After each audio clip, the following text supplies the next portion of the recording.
immigrant policies.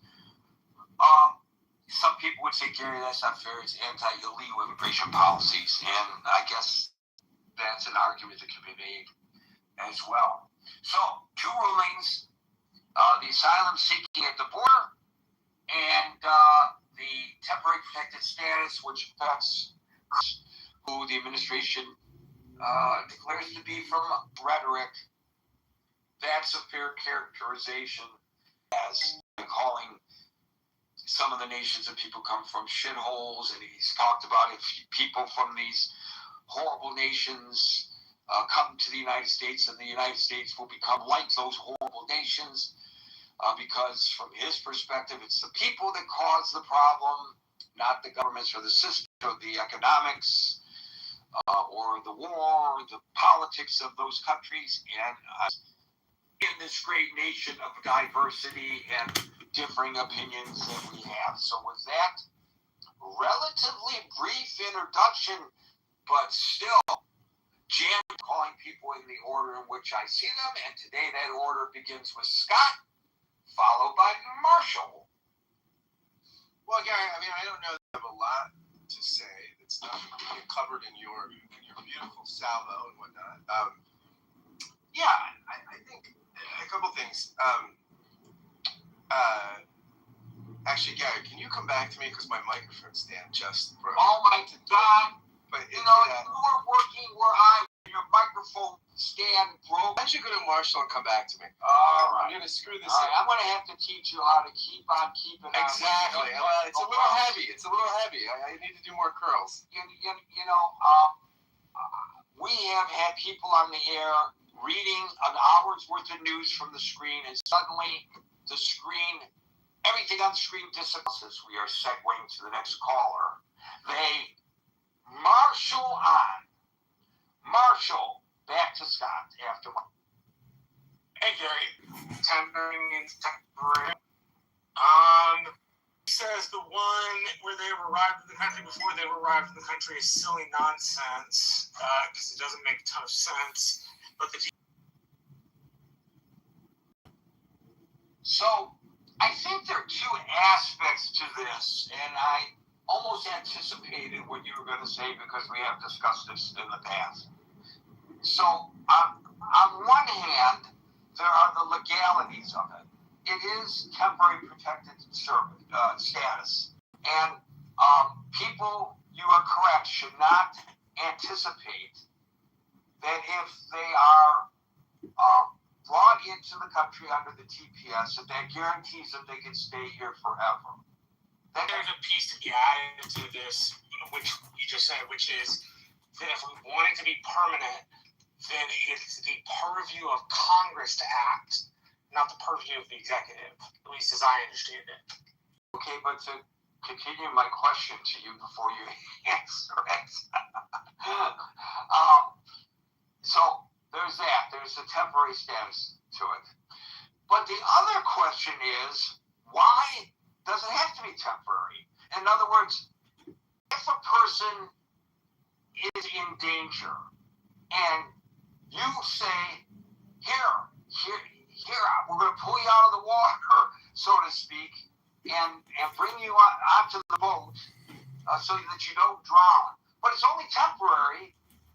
Why does it have to stay temporary?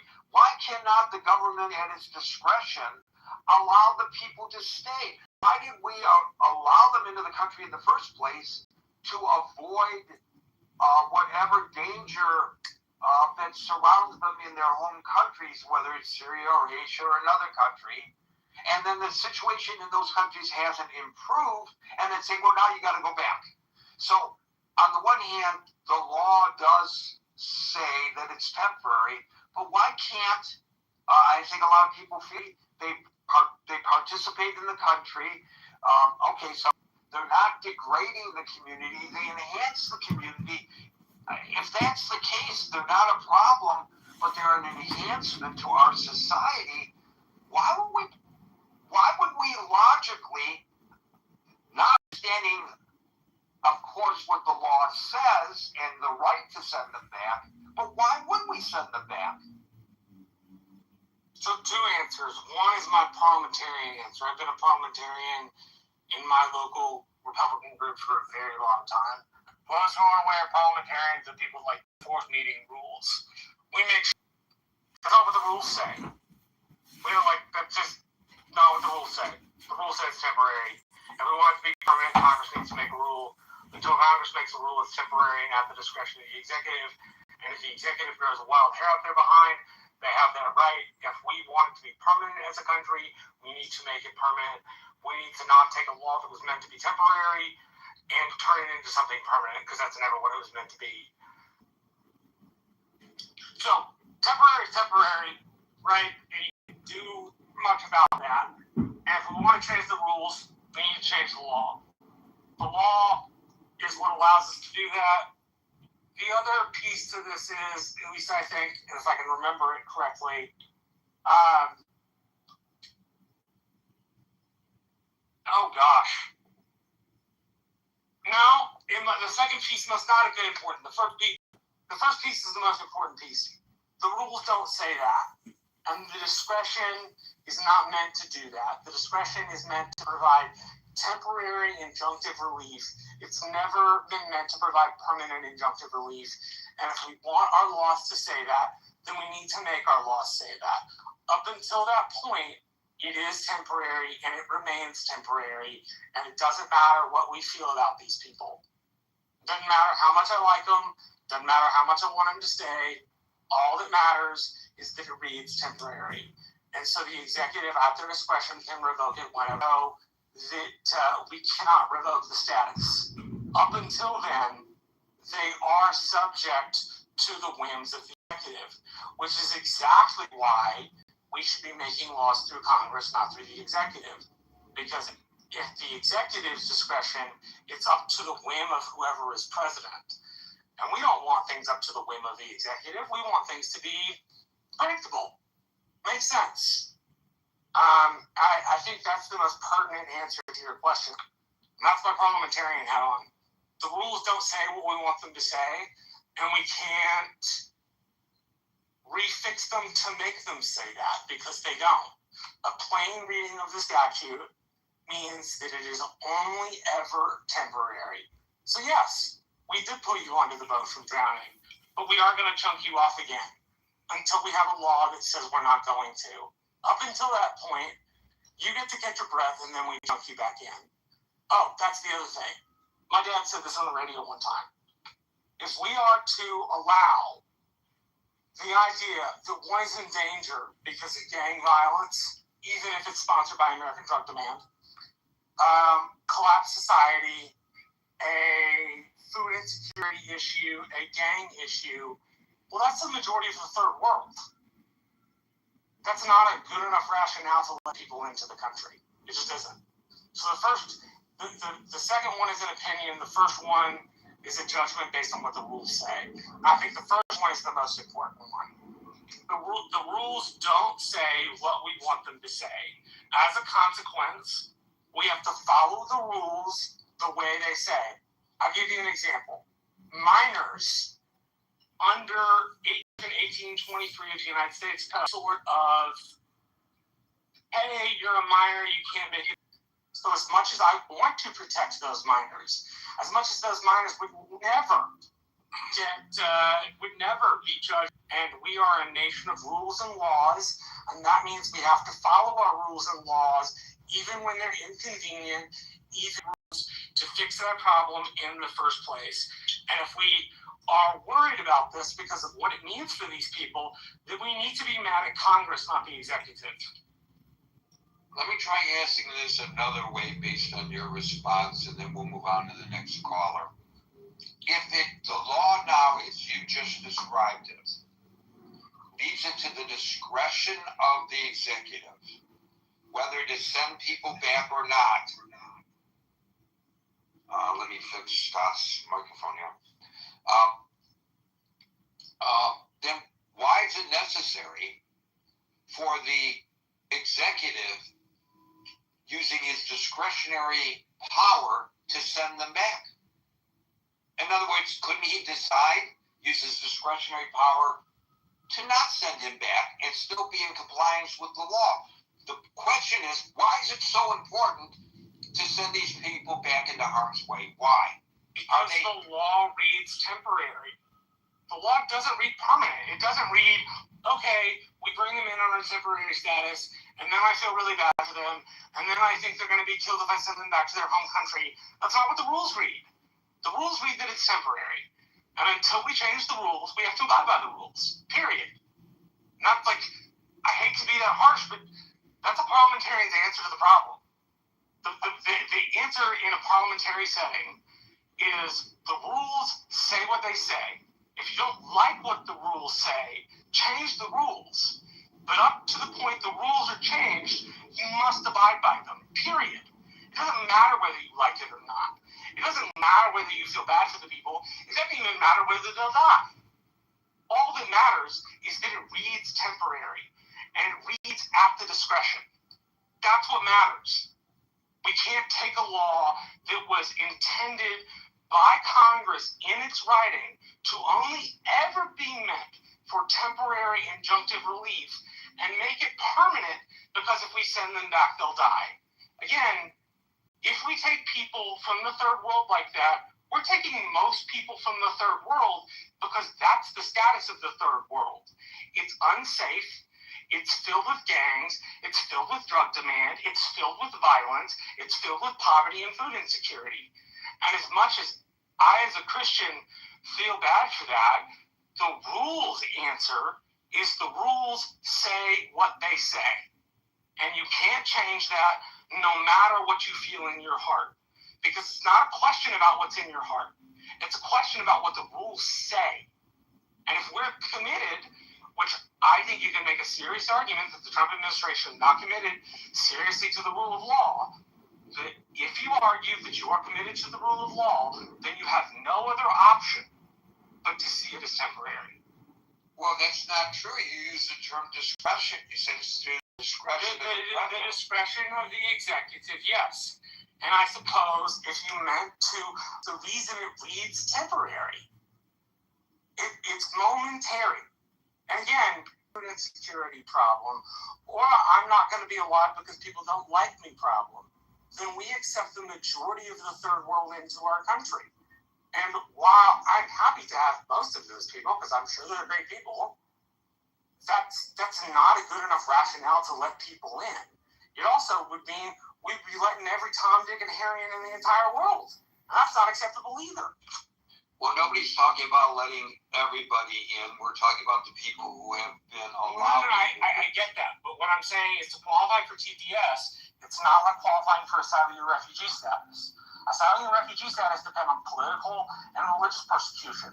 Temporary protected status depends upon the environment in which you're in. That's not how the law reads. It's at the discretion, which means if you have somebody like Biden, surely they could stretch it out into something that Congress never intended. But you could also have Trump, who shortens it to something Congress never intended, right? There's got to be a Goldilocks zone somewhere in there. But the rules are the rules are the rules. And no matter how we feel about these people, it's a question of rules. They're here for a finite period of time. Because the statute wouldn't have read temporary. Can I ask a question? Can I ask a question? You always jump on my question. You are hurting yourself because you're not giving yourself the opportunity to respond to what I'm asking you. So if that is, in fact, is the intent of the Congress, why did they allow the loopholes, so to speak? Because the rules also allow for the president to indefinitely renew TPS. A president can repeatedly renew a country's TPS designation for decades if the president feels that the country remains unsafe.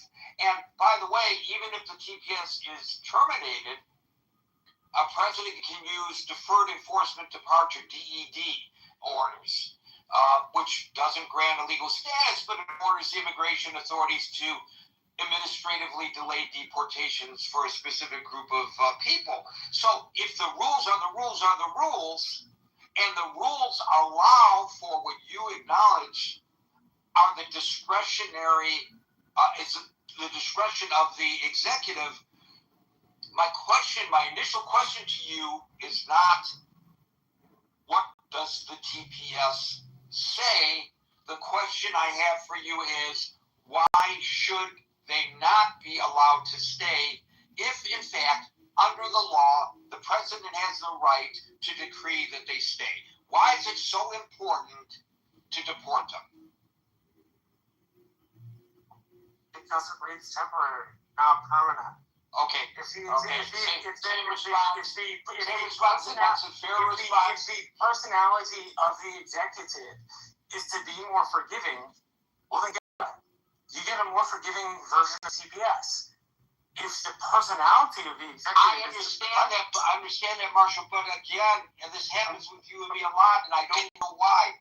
In my opinion, we are not communicating. Because I'm asking you one thing and you're responding with another, and I'm just trying to find out in your mind, beyond what your interpretation of the law is and your interpretation of the rules, why is it necessary for the president to enact this order? Why? That's all I'm asking is why is it necessary? You're responding, well, the law says this. But I want to know, why is it president in your mind? Because his personality says he doesn't want to allow it anymore. So it's his personality, not good policy for the nation necessarily. Yes, and that's the problem with the status. That's the problem in the first place. It depends on the personality of the person in the office. If you have somebody like Joe Biden, the personality is not to do that. If you have somebody like Donald Trump, the personality is to do that. And the only way to stop that is to have Congress make a law that takes the discretion away. I get that, Marshall, and I'm not arguing that point with you. I'm trying to understand the justification, not the personality. The justification is because he can. Because the statute says he can. He doesn't need a greater justification other than that. He doesn't need to have a better reason. Because he can. That's the reason. Okay, thank you, Marshall. We'll go to Scott, followed by Alan. I'm not sure my questions were answered, but I can say that Marshall did fully articulate his position on it, nonetheless. Scott. Well, Gary, my stand is fixed. My boom arm is booming. If your stand is fixed, Scott, then you must take a stand. Exactly. Look, I mean, I think on one level, right, elections have consequences, and this is the consequence of the 2024 election. I mean, the number two issue, according to most exit polls, was immigration. Number one was the economy, which most people, I think, rightly interpret as prices and inflation, not necessarily their 401ks and things like that, but the economic turmoil people felt at the kitchen table. Yeah, so I think, I mean, largely, I mean, I don't know that I have, I mean, that was an interesting exchange you and Marshall had.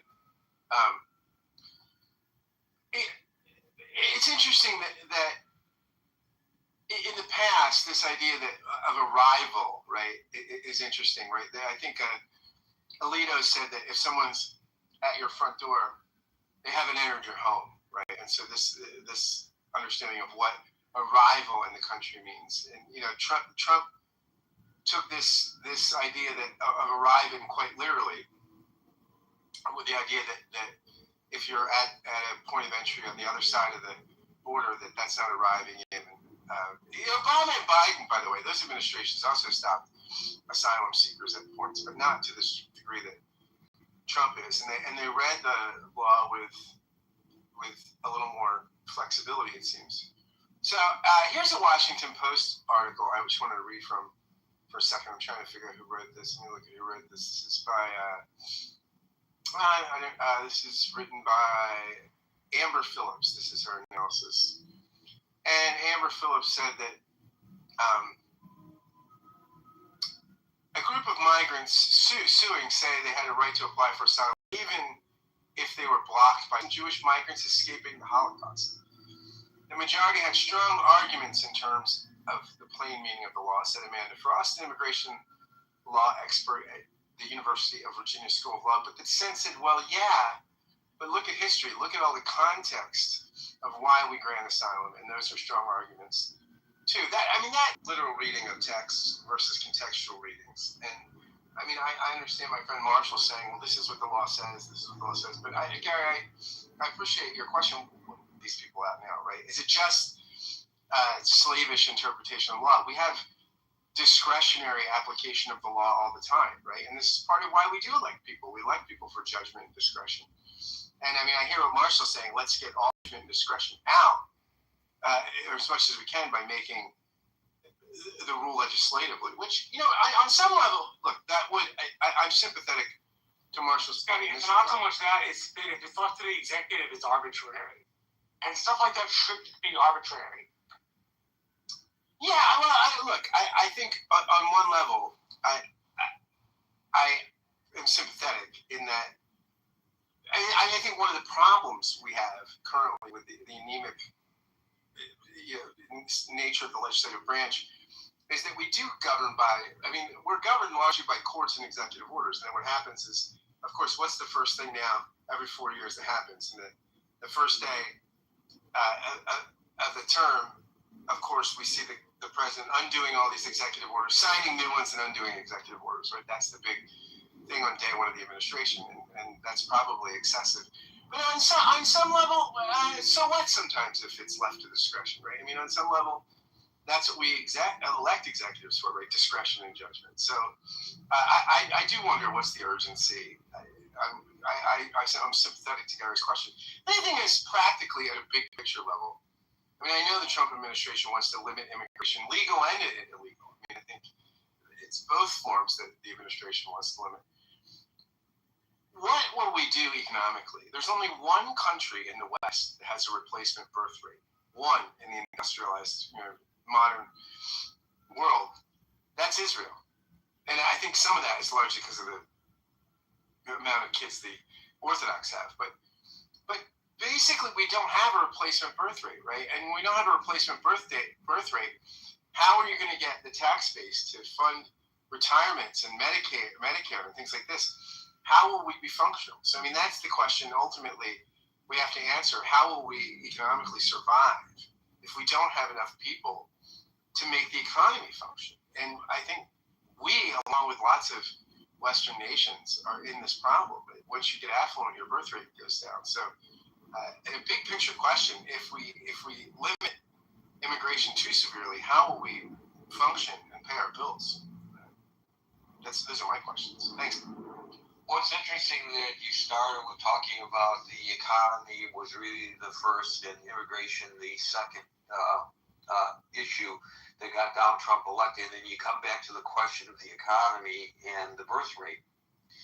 Because I recall the argument being made by the president where he suggested that the immigrants here in the United States are taking jobs away from American citizens. In other words, he took the first issue and he married it to maybe our country. Well, look, I mean, it's a massive integration we're supportive of.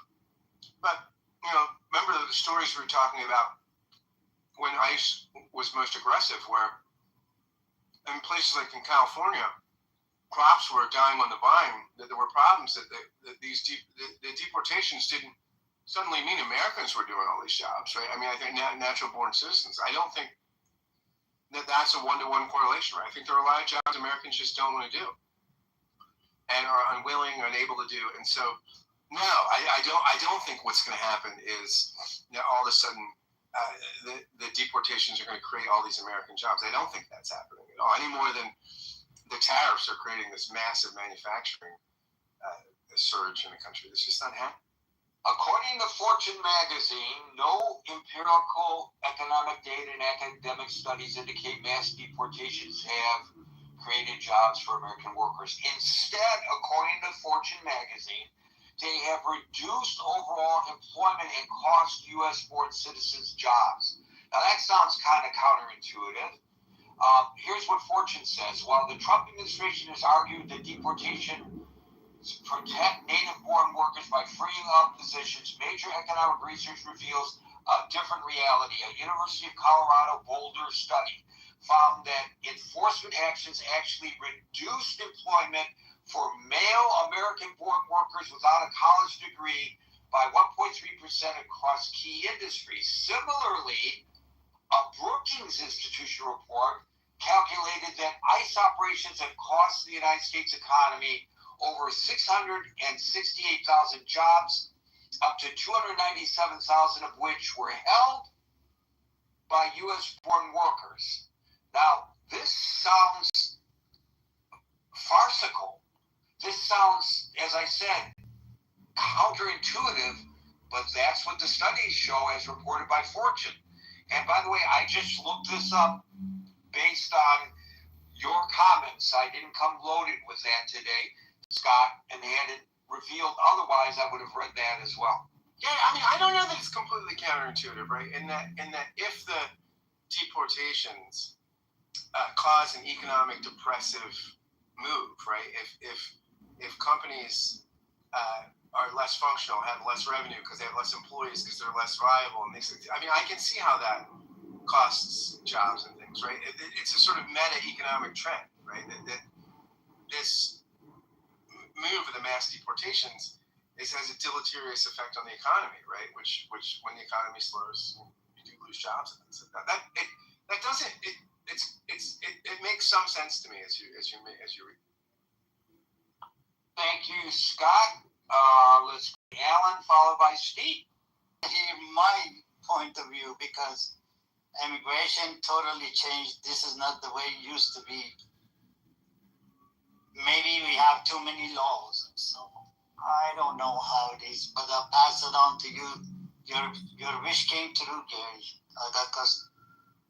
I heard the ding of the door, and as I always say, Alan, as much as we appreciate your contributions, we want you to be able to be successful in business, and that comes first.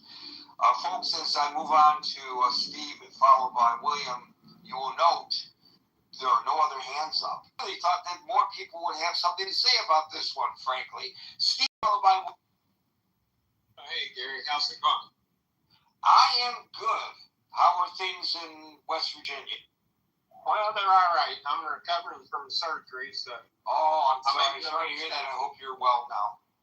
Yeah, I had it done yesterday, but everything seems to be progressing pretty good. See, this is a guy who knows that his contributions to this forum are so important that he gets out of the hospital, and what's the first thing he does?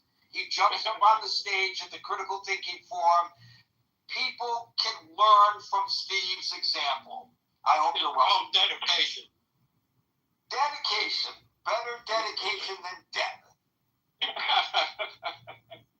Well, that's a good way to start. Gary, I think with this issue, I think it's multifaceted, actually. And I think we can begin with one thing that should be common sense. And I think we stray from that a little bit. And the common sense part of this is immigration in whatever form it comes in should be for the betterment of the country that's receiving immigrants. It shouldn't just be a wild oscillation to pick your poison on what you're going to base it on today, or let's open the borders and let everybody and his brother run in. It creates confusion. And I think the beginning of the Biden administration can kind of like be correlated to what we're seeing now. We had such a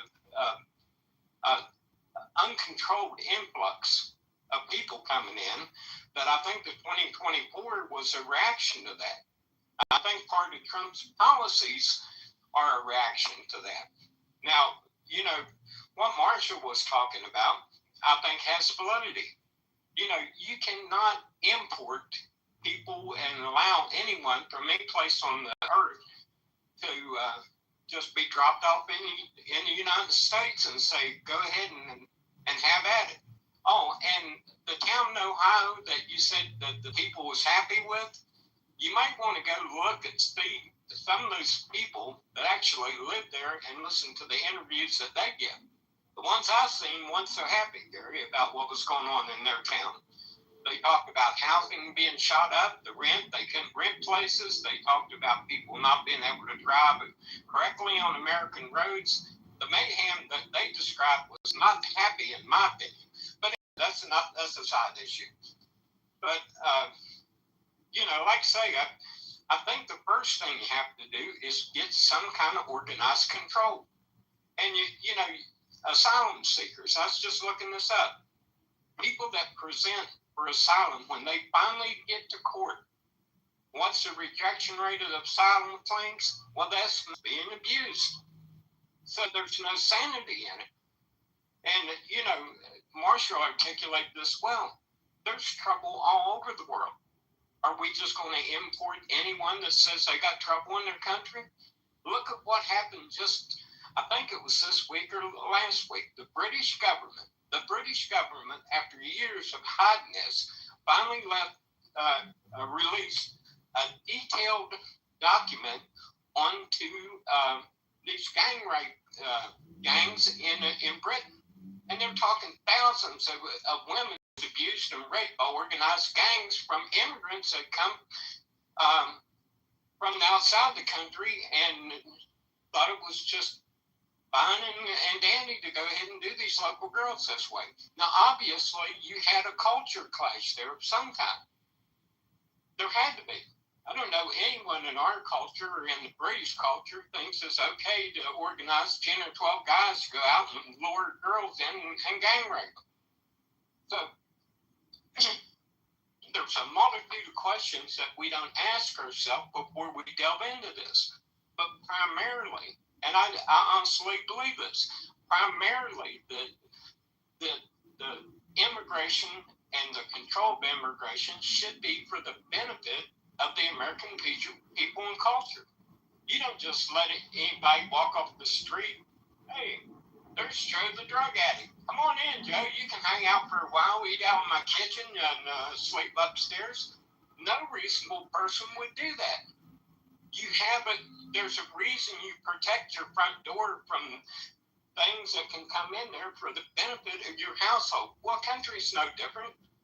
You got to have some kind of controls, and you got to have some kind of way to screen people to make sure they're not going to come into your country, they're not going to wreak mayhem, and they're not going to assimilate into the culture. And until you have that reasoned view of this problem, it's going to continue to oscillate. And that's my take on it.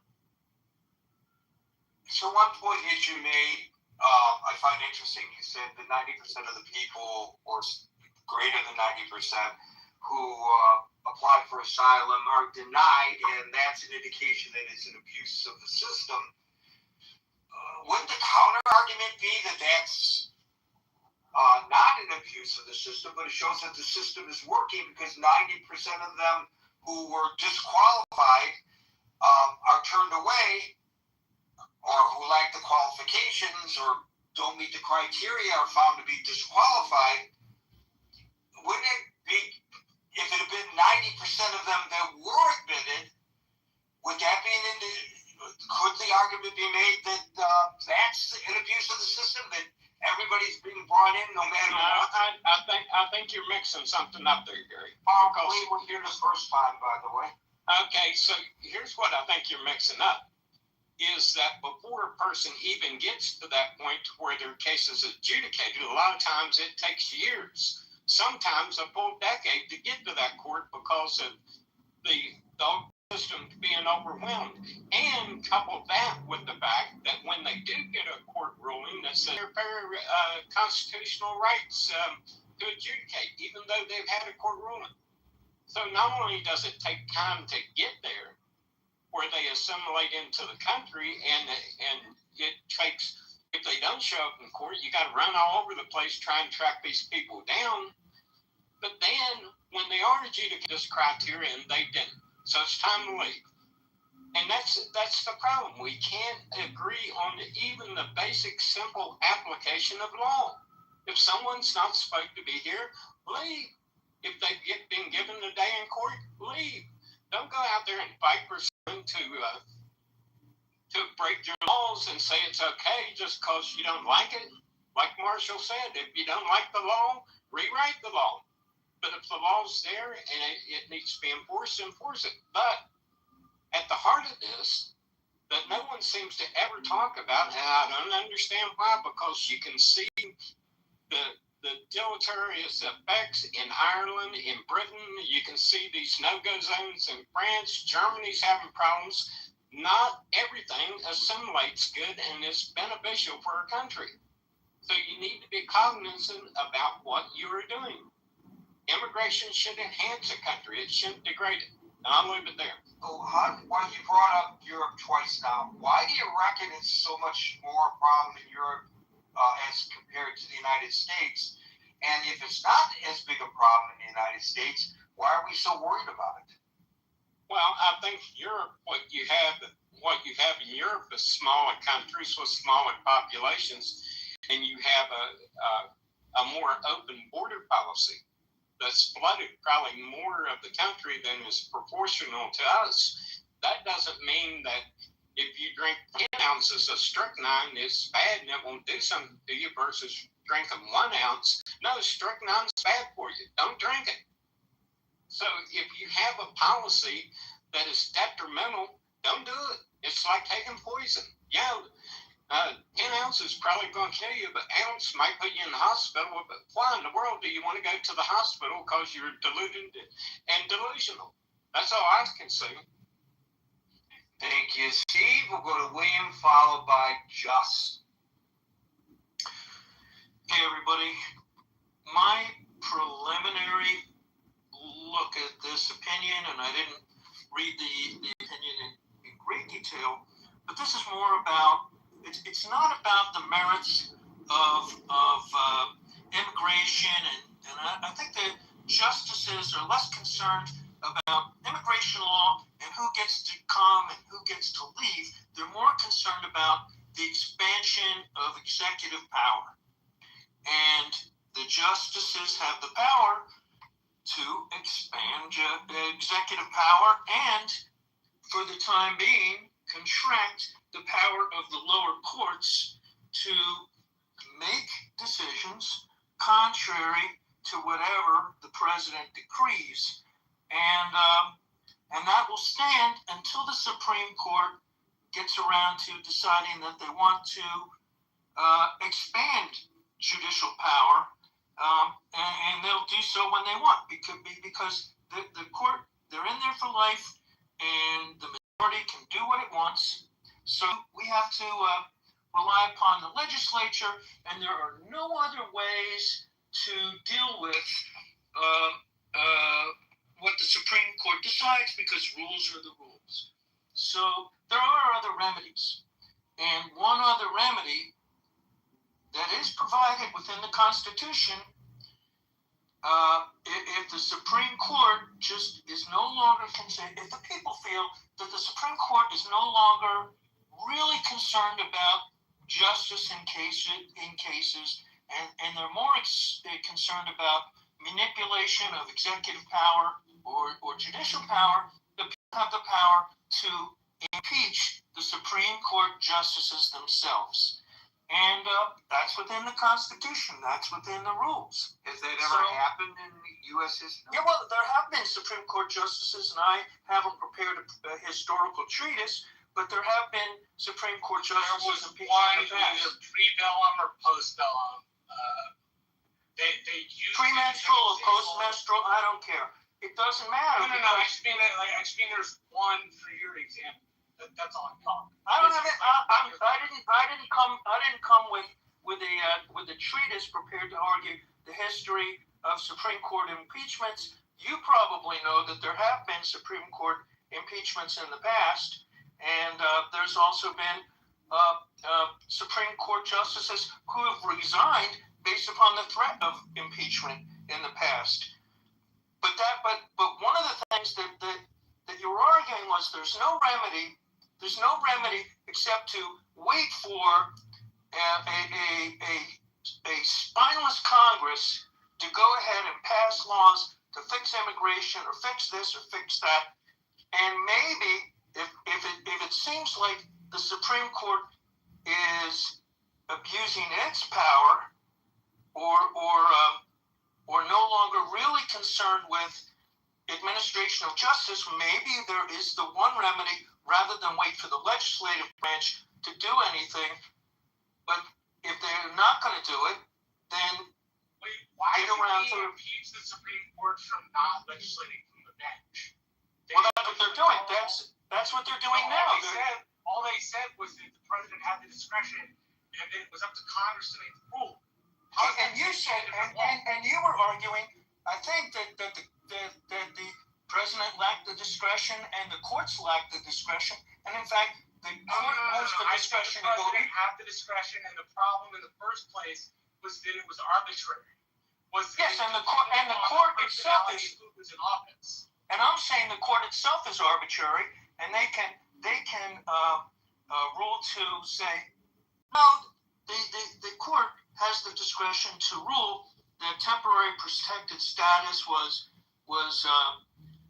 appropriate or inappropriate. The court had that discretion, and maybe the court is being really activist and abusing its discretion, and at the same time, and maybe they're not. They're legally allowed to do whatever they want. Can I request 3 minutes? Sorry. The president, go ahead. But hold on. The president is above the law, so he can do whatever he wants.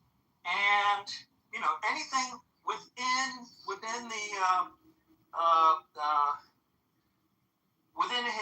his power as the executive, he can do whatever he wants. He's not bound by the law, and the court has put the president above the law, and the judges can interpret discretion to go either way. It's not above the law. The law reads temporary. What are we supposed to do? Take the law and extend it for 10 years? Are you saying that the justices lacked the discretion to allow these people to say? What I'm asking specifically is, what are they to do? Extend temporary protected status for a decade or 2 decades? They don't have to do it. They don't have to do it. They don't have to specify. Because the intent of the law written by Congress only ever meant for this stuff to be temporary for a moment in time.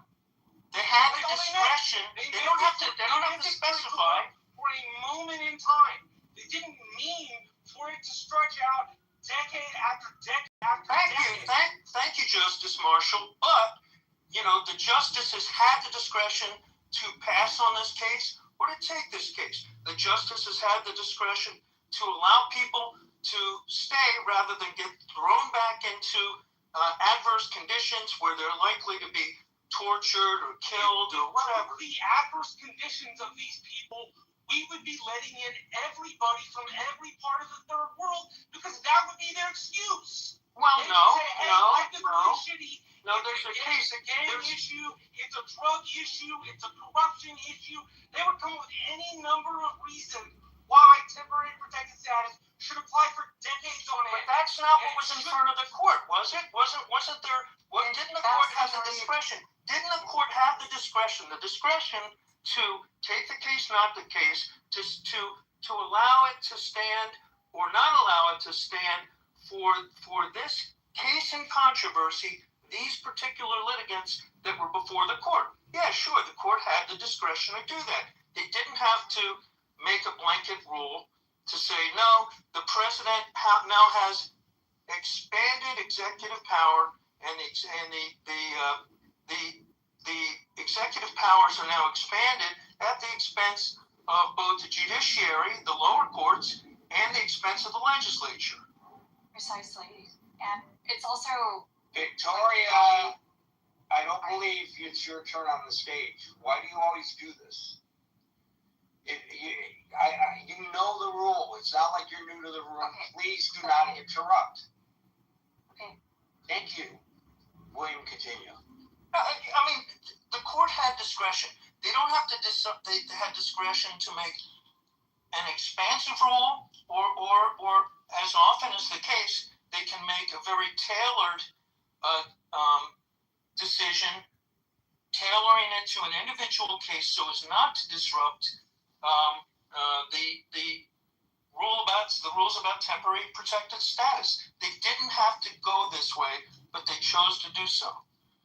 And it wasn't mandatory upon the court. Temporary protected status has been being used by executives as a permanent thing because Congress won't make rules. The court has the discretion. It's being used in a way to continue decade after decade after decade.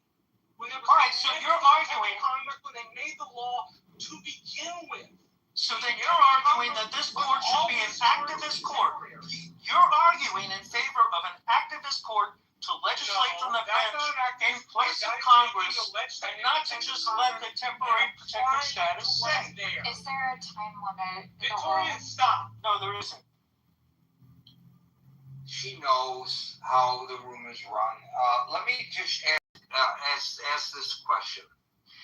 As I understand the rule allows the president to, because he was given to Haitians and Syrians by the previous administration. So he rescinded what had been given by the previous administration. The plaintiffs argued in general he didn't have the right to do that. By extension, give future presidents the right to extend temporary protective status indefinitely at least through their term of office if they want to. In other words, the court actually has enhanced the ability of the executive to make this determination absent any action by the Congress. So it could work both ways. Absolutely. The argument that, well, it's what part of temporary do we not understand? But it doesn't matter because the next president could suggest, well, it doesn't matter if it has temporary status.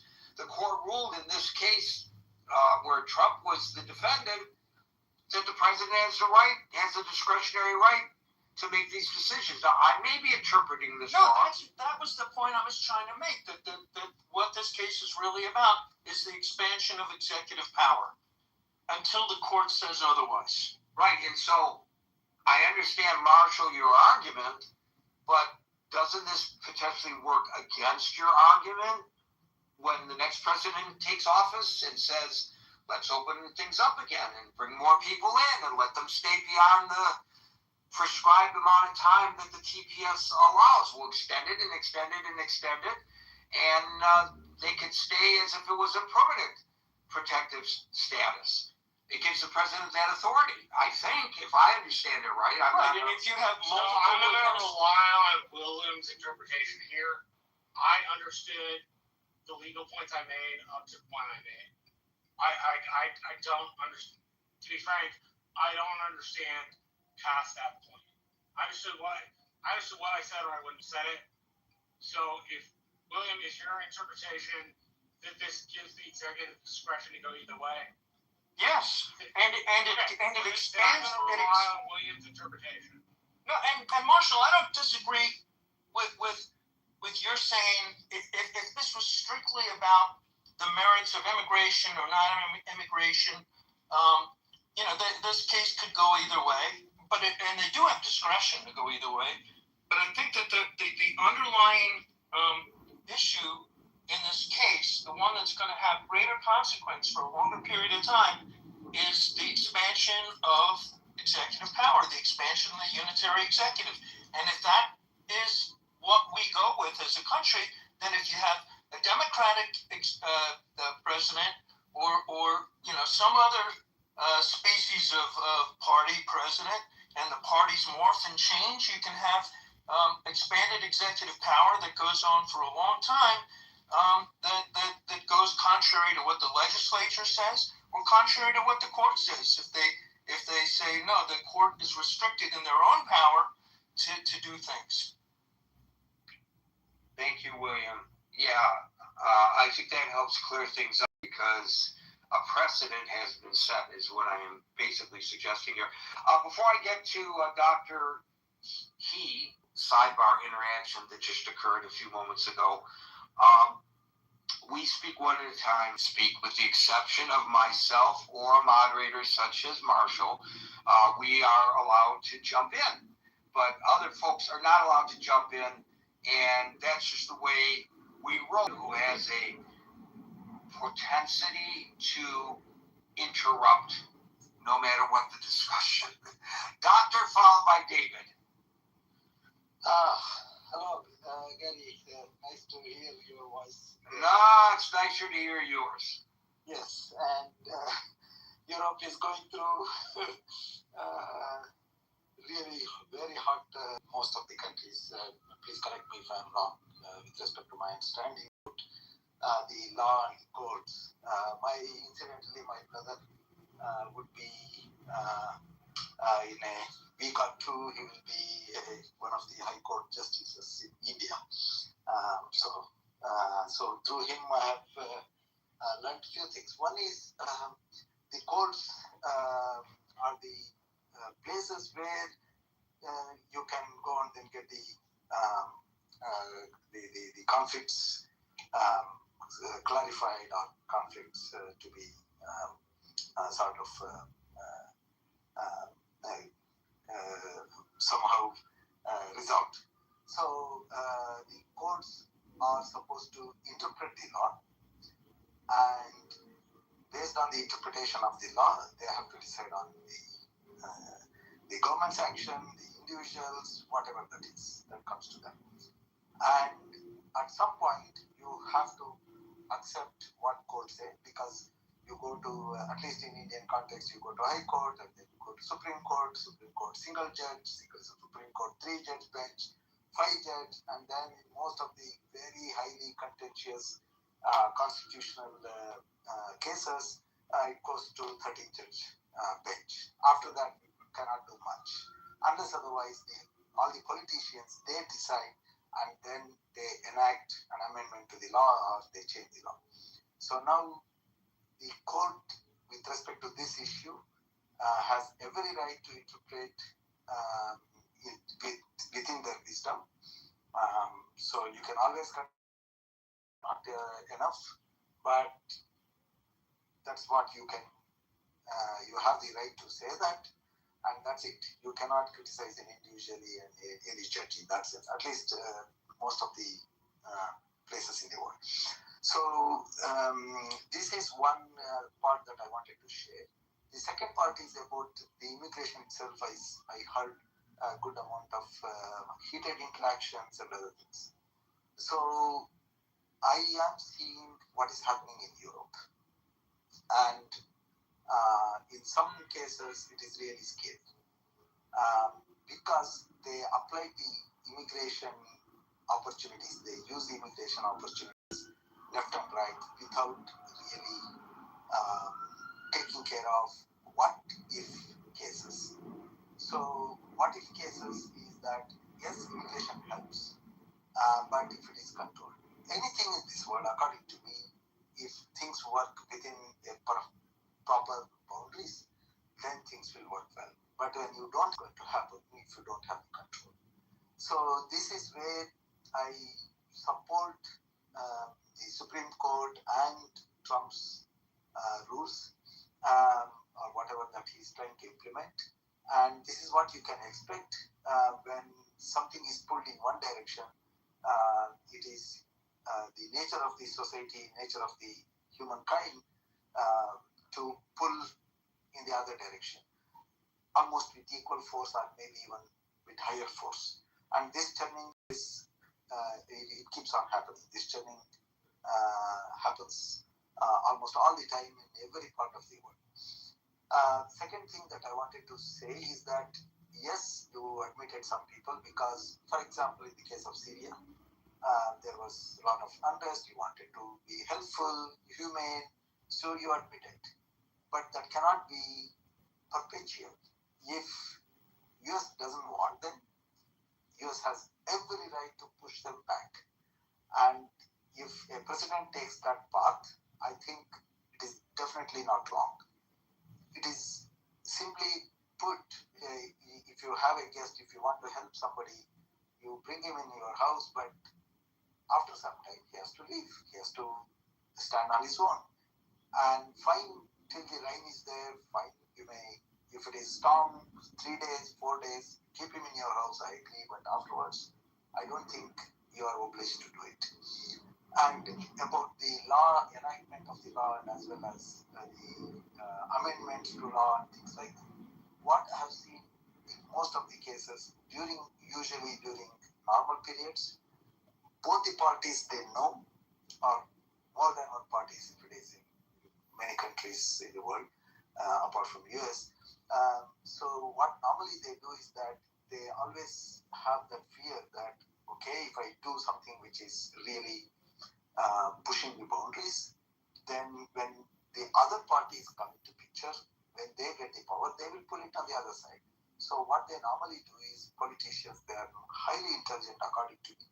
So they always use it to small extent to get benefited, but I don't think they always push too much. But yes, it can happen in some cases. In Trump's case, it happens mostly that he takes everything to the extremes. And apart from that, I don't see an issue with respect to the Supreme Court as well as the President working around the framework of the law and the Constitution of US. This is what I wanted to say. Thank you so much, Gary, for giving me an opportunity. Thank you so much. Thank you, Doctor. By the way, we're talking about Supreme Court rulings so far this week. We're still awaiting a ruling on a case that would allow late mail-in ballots. And that's going to be for sure a topic when that comes up. I don't want to change the topic, but I'm just mentioning that as we move along. David, followed by old Raj. Good afternoon, Gary. Steve. Gary, I think this is another shot across the bow by the Supreme Court. The executive power, obviously, it's unfortunate that this decision is coming on the EU, our 250th anniversary as a nation, where many have argued that Trump is going to celebrate this great 250-year I don't know what you call it, by America that he's trying to remake, refashion. You only need to look, one of the things that brought up in the dissent by Justice Kagan was the inflammatory tropes and racist comments that Trump made about Haitians eating cats and dogs, cooking cats and dogs, sullying the American bloodline along those lines. And how the Supreme Court, the majority of the deciders would,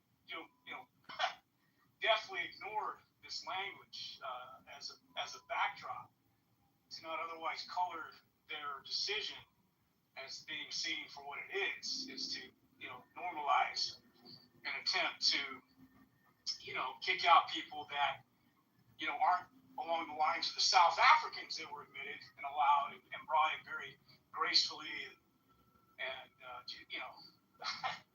with a welcome mat, right, and with no deadline as to when they might have to leave. So we have these optics, Gary, that are very disturbing as our nation goes towards the 250th anniversary. I think what this also opens up the door for is potential Supreme Court reform. These decisions, they're within their right to rule this way. But are they overreaching? Are they acting as kings in a way that can't be checked? Power that can't be checked. Are they acting as kings, or are they right leaning? People don't like the fact they're right leaning. Well, because the rapist court sided 6-3 with Clinton most of the time, and the Warren court sided with LBJ a whole bunch of the time. So is it truly that we think the Supreme Court's not doing the right thing, or is the Supreme Court is not ruling in the right partisan way? I don't have an answer for that. Just it occurs to me it's a question. But we're allowing 6 six justices to use language and interpretation to upend and to throw into chaos this TPS, the temporary protective status, for 1.3 million people who have tried to carve out. David, that's not my point. My point is the argument of expansion of the court is often made by people on the other side of the aisle.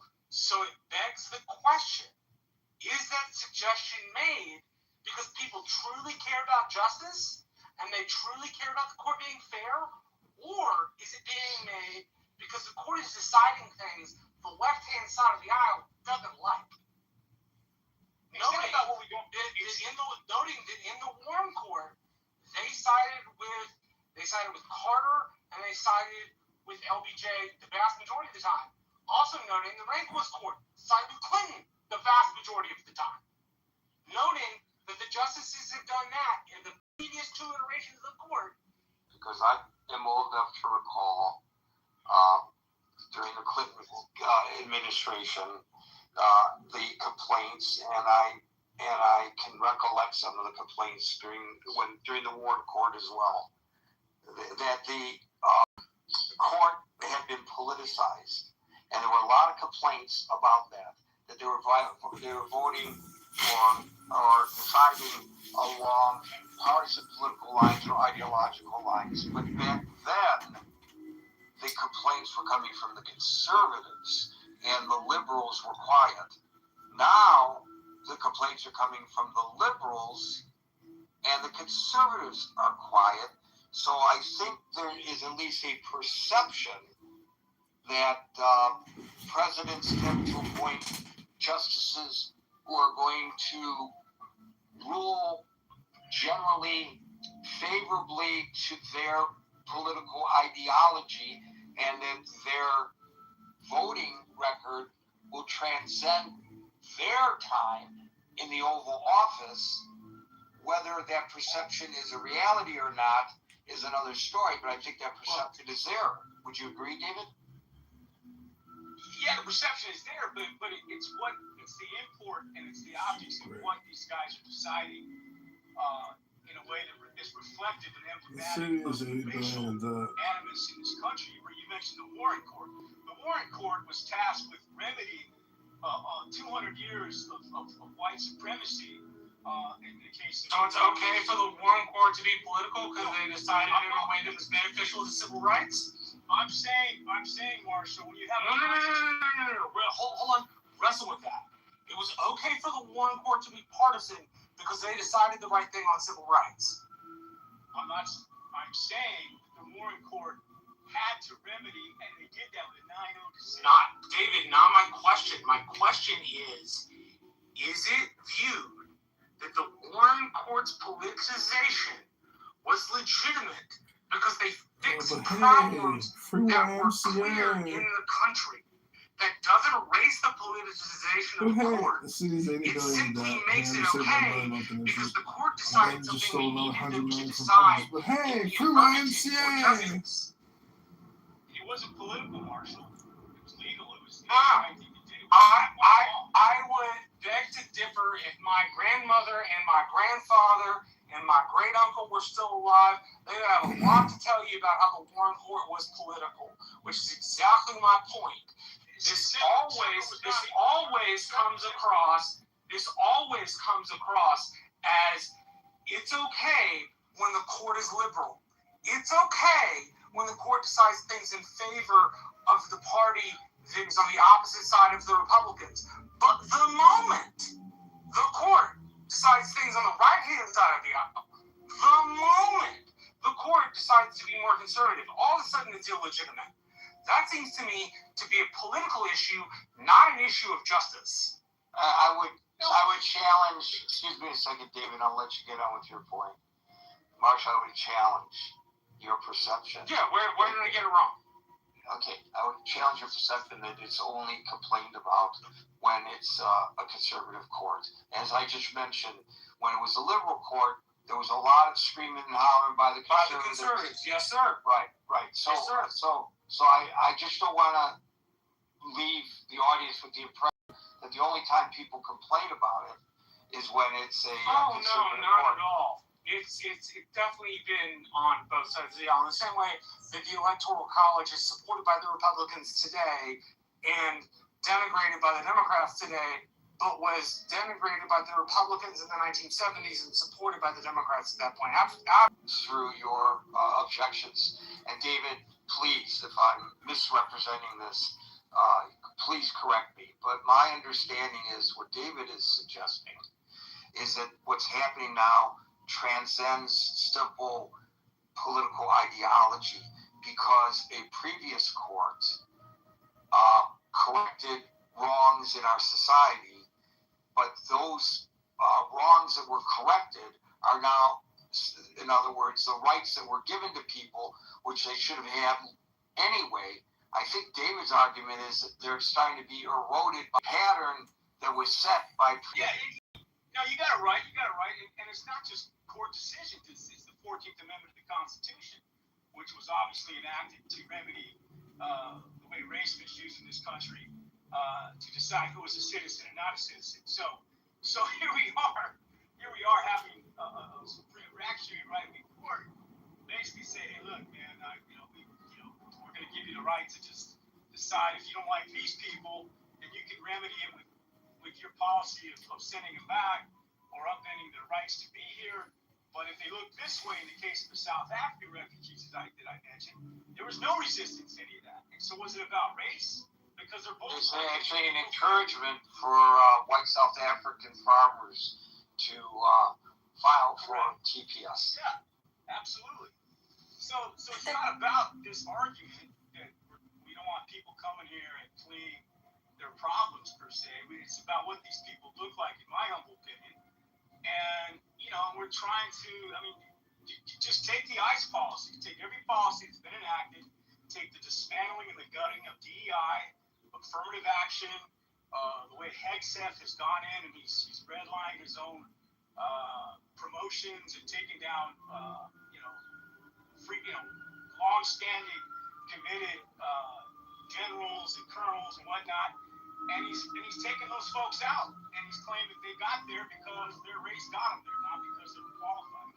So I'm just saying, let's not conflate this with the jurisprudence. I feel like you're conflating the two. It's all part of the same thing, Marshall. No, it's not. One is Hegseth being a jackass and a racist. The other is the court's legal rationale, which is entirely different than what you and I think of Hegseth. I agree. I think Hegseth is terrible.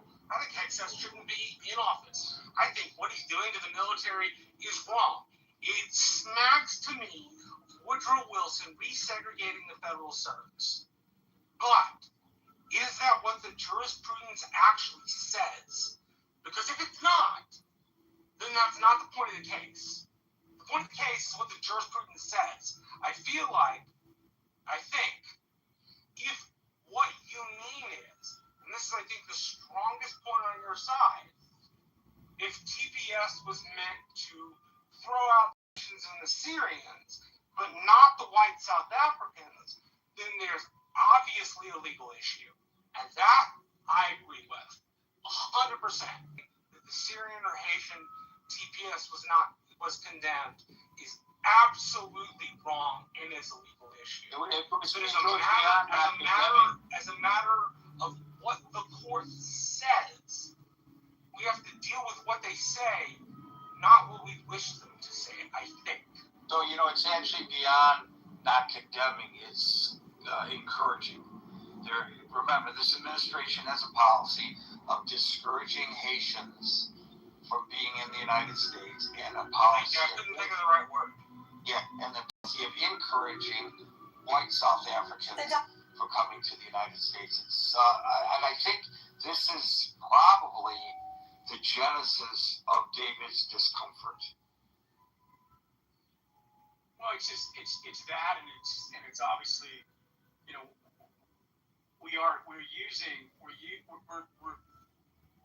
it's heavy-handed, and it smacks of a policy that's not looking at the humanitarian side of this. Okay, there's an easier way, not an easier way, but there's a better way to address this rather than throwing 1.3 million people into legal limbo from countries. I mean, I don't know how many have been to Haiti or not, but it's. I haven't been there either, but I have a buddy that did 10 medical missions to Haiti, and he's risked his life many times to go over there. They said, Dave, man, these people are. I mean, they're fighting by the skin of their teeth trying to survive here, and it's unfortunate because Haiti was one of the first revolutions to beat back slavery under Toussaint Overture against the French, and they were in line with our revolution, except they were. Wouldn't you agree, though, that it shouldn't be arbitrary or capricious, and that by leaving it to the executive, it becomes both arbitrary and capricious? Because I say this because it depends on who's in office.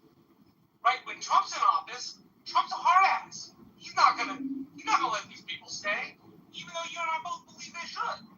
Because I believe what you believe here. I believe they should stay. I don't believe we should chunk these people out. But if we don't want it to be arbitrary, and if we don't want it to be capricious, then we have to find a better way to make rules. And the only way I know of to make those rules in a better way, well, the only two ways I know, because William brought up an option which I don't agree with, but it's an option. Impeachment of the Supreme Court or Congress making another law. Short of Congress making another law, with the Supreme Court being impeached, the ability for people to stay under TPS becomes at the arbitrary whim of the executive, which I'm sure we both agree is the wrong way to decide that. It shouldn't be on a whim. These people should have some sense of certainty when we bring them into our country. They should have some sense that they will be safe and that we will not chunk them back to the wolves. But until the Congress makes a new law, or until we impeach the Supreme Court and get new justices, then it's arbitrary. And I don't know what to do about that. I don't know how to make it arbitrary. Well, you got to remember too, Marshall. Biden had a comprehensive immigration bill that Congress was willing to pass, and the Republicans were going to support it until Trump. No, some Republicans were willing to support it. Neither of my senators were. And you know very well why they weren't willing to support it. We don't need to rehash that. Well, I'm saying that the attempt was still lampooned. So instead of getting a president today under Trump putting forth good ideas that keep these people here, he's doing the exact opposite. He's using executive power over these laws. And that's why they were challenged in the court. And then it arrives at the Supreme Court's doorstep, and rather than saying, looking at the landscape of America and say, hey, this is America that's not ever going to change again, we're never ever going to make America right again. Let's find a way, or maybe they throw it back to the lower court. Instead, they just gave Trump more free license to do what he's doing. So, that's where we're headed. The only reason is, how do you make that into a hat? Make America white again. Mahwa. I don't know how you do that. Mawa. I gotta get me a red cap and see how that works. All right, I'm done. Mahwa. Make America white again. Mawa. You know what? Maybe that will give me a red hat that says Mahwa. People say to me, what's that mean? And I say, it means make America white again. And I know everybody on the subway in New York, when I answer that, are going to cheer me for saying that. Yeah. I will be viewed with adulation for being a trailblazer. Make America white again. That's a good one, David. Thank you. All right. I'm gonna order that cap right now. Do you want one? Yeah, give me two. You want two? Yeah, because you got such a big hat. You need two. Thanks, David. Old Raj followed by Agent. Good afternoon, gentlemen. Interesting topic as always. I have a question that I really want to focus on. What's the next step? Are we going to go door to door and remove this 1 million plus people? Is this going to be our government going again with masks and helmets and batons? and just beating the crap out of Haitians to get them out of here? And if you're a Haitian, are you going to accept this, or are you going to say, shoot me, I'm not going back? Or do they go completely underground? I want to know, what are the logistics of the next step? Well, I certainly hope the logistics of the next step involve a lot of shoe leather. In other words, that they would investigate and find those individuals who have overstayed, do proper investigation, find out where they are, get warrants to enter the and properly detain them, just like you and I enjoy protections under the Fourth and Fifth Amendments, the Fourth Amendment in particular in this case, rather than, oh, there are a bunch of Haitians having a barbecue. Hopefully they're not barbecuing dogs, obviously, and let's go just round them all up and sort it out later. Now, that sounds extreme and nonsensical, but that's exactly what they were doing earlier, and they may still be doing in some parts of this country. They certainly did it in MacArthur Park in Los Angeles. They certainly did it in Minneapolis and St. Paul. They just grab people because they look like they might be somebody in the group that ought to be targeted, no matter even if they were U.S. citizens. You raise a very important point about civil liberties. And of course, the court did not address that specifically, but geez, I wish it would. I mean, actually, I think there was a Supreme Court decision that upheld that practice. I have to look that up, but I'm pretty sure, Raj, there was a Supreme Court decision that upheld that practice that you're getting so concerned. I mean, didn't several of these immigrants have children? Now, how are you going to deal with those? Is this another Well, now there's another interesting point. So, to my earlier discussion with Marshall, and my question was, well, why? Why send them back? So, if a person comes into the United States under TPS, and they have little ones, who I guess, even though they're trying to get rid of the birthright, right now are U.S. citizens. But they want to get rid of that too, this administration. Don't we have? What's your choice? Are you going to separate the children from the parent, or are you going to force the child back into the cesspool that Haiti presents? Let's not forget that Haiti, at least the capital for sure, is not run by the government. It's run by the gangs. It's on a block-by-block basis. It's, okay, temporary. It's temporary. What don't you understand about temporary? Good point. Are you going to send children back there because, well, that's what the law allows? And, sorry, but that's what the law says?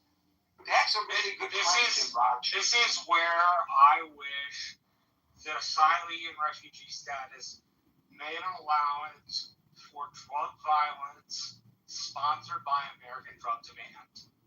I don't think you could do it for all drug violence, but Central and South America and Haiti certainly, they are recipients of American money for drugs. And we bear some moral culpability for the environment that has been formed. And if we could change our laws to reflect that, I think that would be very, very just. Because it is American drug demand that drives this instability. I have a friend. Gary, did you ever hear of a guy named Judge Hinojosa? He's the chief of the Southern District down in Texas. No. I say that because I don't know if anyway, I grew up with him. We called him Uncle Carter growing up. And he said to me, one of the things that was something he said to people almost all the time when they were in front of him as a federal judge for smuggling or drug trafficking cases was, don't you understand what you're doing? Don't you understand that American money pays for this? Don't you understand the money that goes into Mexican government, Mexican politicians' pockets or Honduran pockets, or Guatemalan pockets, or Haitian pockets come from American bank accounts. The government is humble on a lot of nonsense like that, Marshall. We knew that. I guess what I mean is, I wish the law reflected that, because it would be so much more just. Because we, as a country, man, I don't know what percentage of the drugs are coming from Haiti, frankly, but probably not a ton. But that's why you came up, Barbie. But I know. Remember Eric Holder allowing the stolen guns to go into Mexico in order to track them? Yes, that's right. And now in New Mexico, you may know the story just broke that because the Associated Press, an enemy of the state, the reporters, the Associated Press broke a story in which it was revealed that the Drug Enforcement Administration was aware of large amounts of fentanyl that were being distributed on the streets and in the communities of New Mexico. But even though they were aware of it, they did not take enforcement action because they wanted to follow the trail and get to the big drug dealers. So they allowed people to overdose and die in New Mexico in their search for the guys, that are purportedly behind it all. And the governor of New Mexico yesterday announced a lawsuit against the DEA for that because failed to protect his community. And I think that's going to be a very interesting one. But the point is, a lot of these problems that cause people to come to the United States under temporary protective status, the conditions that they are in are a result directly of U.S. policies. The regimes that we prop up for whatever moment of convenience that we have, the way we look aside and don't pay attention to the treatments of the people. Look at how before he became our enemy, and the reason he became our enemy had nothing to do with really anything that happened there. It was an excuse. Saddam Hussein. Shouldn't we be culpable for that? We are. I know we're not legal. Right? Not legal. You're underwater, Marshall. You're underwater, but so many, look at Noriega. He was our guy until he wasn't. There's so many in recent history. And then when the people from these countries seek temporary protective status, we say, well, you're allowed in here temporarily, but we're going to send you back, and that's your problem. We have no culpability in what's happening in your country. I don't know. A lot of people are big on borders and how important it is for us to maintain our way of life and not allow people from other places to have influence how we operate, and I think there's substance to that. I think of John Lennon's song Imagine as well, though, and I know this is utopic and unrealistic, but imagine if we were one community of human beings, if the borders didn't matter, if the governments didn't matter, and we were as concerned about our fellow human beings in Haiti as we are about our fellow human beings in Texas or in New York. Just imagine if that were the case. Presuppose no borders, etc., etc. Or maybe it just presupposes an attitude change. I don't know. The DACA case coming up this cycle too? Yes, we do. So that could be a large part of this as well. Yeah. Yeah, I think we're going to be discussing Supreme Court decisions over the next several days. I think Monday will be the next day that they come. Monday they should dump the birthright on break in July, recess in July. So I think like July 1st or 2nd they're in recess. Do they get as much time off as members of Congress? Because I was a Chinese government honeypot. You should have told us. That way we could have used the critical thinking form to get you elected. It'd been a lot of fun. Right. We'd have gotten you the member from New Jersey. But I just saw an analysis that they spend as much time off the job as they do on the job. So I just was wondering whether the Supremes get to do that too. In all of my adult life, and of course as all of my non-adult life during my schooling, I never got time off like these guys do. So they get off in July. That's great. I wish I had a job like that. Thank you, Marshall. Thank you, Raj. And we'll go to Agent, followed by Barbie. Wow, Gary, it's great to be here. It's interesting to me just how people get so worked up, I guess, invested in the nuances of immigration policy in the U.S. I can tell you, I think that I've been an immigrant 3 times, 3 different countries in my life, and I've nationalized to one of them. And with all of them, I always came with complete humility and understanding that I could be removed from the country at a moment's notice. I could have all my status canceled and whatever. That they owed me nothing. I was grateful to have the different statuses that I did get.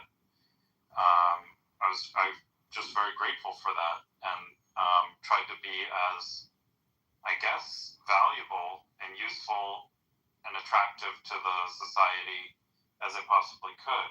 And I understood that the place that I came from, all these things were part of the package, part of the baggage potentially that pluses and minuses that I brought with me, not just who I was and my soul and am I a nice person, but it's the whole thing. And I understood with total humility if the U.S. there's some policy that it has been a significant handicap. The fact that I'm a U.S. citizen in order to get in there. So this is just part of being a person in the world, and it's incredible to me just how worked up Americans get about making sure that from countries with a lot of problems in some cases, how important it is that they ensure that these people are guaranteed a spot, or that even if they're not legally, they're kind of already here, they're physically present already, therefore, how will we manage to enforce the law? We couldn't possibly enforce the law against them. This would be, we couldn't possibly exercise basic, public services to detain people or deport people or give them the notice even that they have to leave. This would be a war crime. This would be a crime against humanity if you were to serve papers on someone, or if they're in violation of the law to possibly use an officer of the law to enforce that. I mean, I don't know what to say. It just seems to me that the Supreme Court made a pretty which should be a non-controversial decision, that something, I guess, that had basically in the law implied or otherwise been fall to the executive branch to have some discretion of how many asylum there are, or to basically set their own policy with this. And to, I think, Marshall's point earlier, if we want something different, then you could take the extreme measure of impeaching the court because out of some bizarre claim that they're not doing their job in a good faith way, that they're actually criminals, or they're just incompetent at their job, because they're this. How could so many justices have come up with such an the level of like corruption is that deep that we have to impeach them, or that just Congress, if it's so important that people not be allowed to, or that everyone be allowed in, and so on and so forth, that the people, the actual legislatures who make the laws and so forth, could bring about such laws that, as it is under their purview, what the immigration policy, what the parameters around that are. They actually make the laws, they can change the laws. But instead, we can just talk about, how evil like Trump is, or how evil the Supreme Court, how racist everybody is who lives in the country, that, someone would make policy that certain countries maybe are a little bit down the rankings compared to others as far as and maybe have to go through a bit more due diligence or have some other hurdles in order to be granted status. I mean, I don't know what to tell people. I do think people should travel more, and I think they should actually, it would be good for them to try to immigrate to some other countries if they are having these concerns, and just see what the world is actually like once they leave their political bubbles that they become so attached to. I'm immigrating to China because life is so much better there. It's great, actually. I really like China. That's what I actually. They actually have some cities that they just built. There were from one about I guess facetiously, but that's one city that I would really like to see with my own eyes and experience it. 12 decisions, by the way, next week, the final week of this session of the Supremes, including birthright, and two that several Second Amendment rulings. It totals into 12.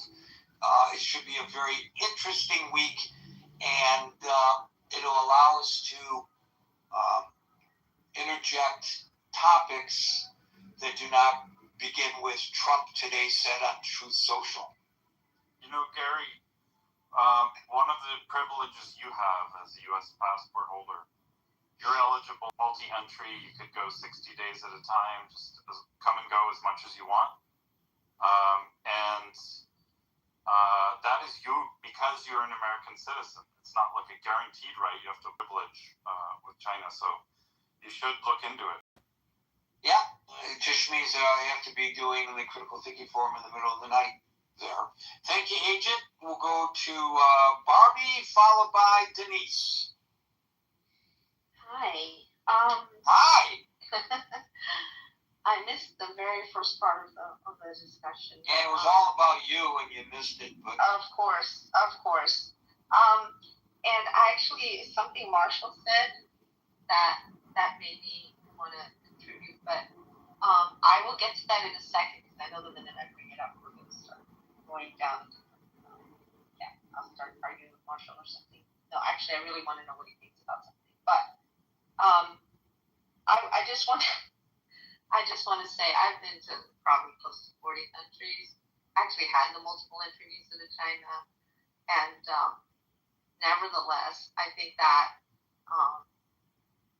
some of what was just shared is, I don't know, it's kind of like having someone walk in to a room who's got who's bruised and battered and bleeding and is sitting there for triage, and someone else says to them, just take an aspirin. It just feels like to think that obviously there's people that are disingenuous on all sides and ridiculous and overreacting, and that's just a fact. But to think that some of the issues that are happening with immigration is just because people, they don't want people to be served a document. Yeah, it would be nice if people were served documents. That's not what happens. So there's been so many violations. So it just is like, I'm sorry, I'm still a little stuck on what the previous person shared. It just felt so completely separated from the reality of what's happening, what people are suffering, what they're doing. I was just talking to somebody a friend of a friend. No, I was talking to someone related to me by marriage, not birth, and who was visiting with someone else in the state of Georgia. The firsthand, well, to me, I guess it would be second or third morning in the middle of winter, made to stand in cells that had water on the floor in freezing temperatures, and then having papers waved at them, telling them to sign away certain things so that they could just, it's actual torture. So, yeah, responsibility, or the government responsibility for so much of the misery and problems that actually happen in other countries and then get blow back on us. I don't have anything more to say on that right now. I'm definitely not an expert, but I'm probably a lot closer to the situation than most people here. So, but what I wanted to ask Marshall about is, Marshall, you did say that, you know, you wish there were some laws that would hold America, or that the laws would. Yes, ma'am. I wish there was something that held the U.S. population accountable for our participation in the corruption and civil wars that were driven by the money we sent south to those cartels. Yeah. Because not they just, wouldn't and not have. just that, of course, I'm Yes, sure, ma'am. as you know, it's obviously the installation of all the dictators in our. Yes, ma'am. Installation of all the dictators, the messing around in South You and I America. agree on this, but Marshall, here's the thing though. What I'm wondering though is, the minute, and I appreciate that you're like open about this, and I know we've talked about it before, but what is a struggle for me is, you're saying we agree, but you are not representative of the majority of Republicans, and I know it's not a monolithic group. We've also discussed that in the past, and there's all kinds of, but it would take away, the minute you start saying, well, we have some responsibility here, folks. Now that introduces a level of reason that politics can't actually handle. Because that would mean some compromise, that would mean some that would mean not vilifying.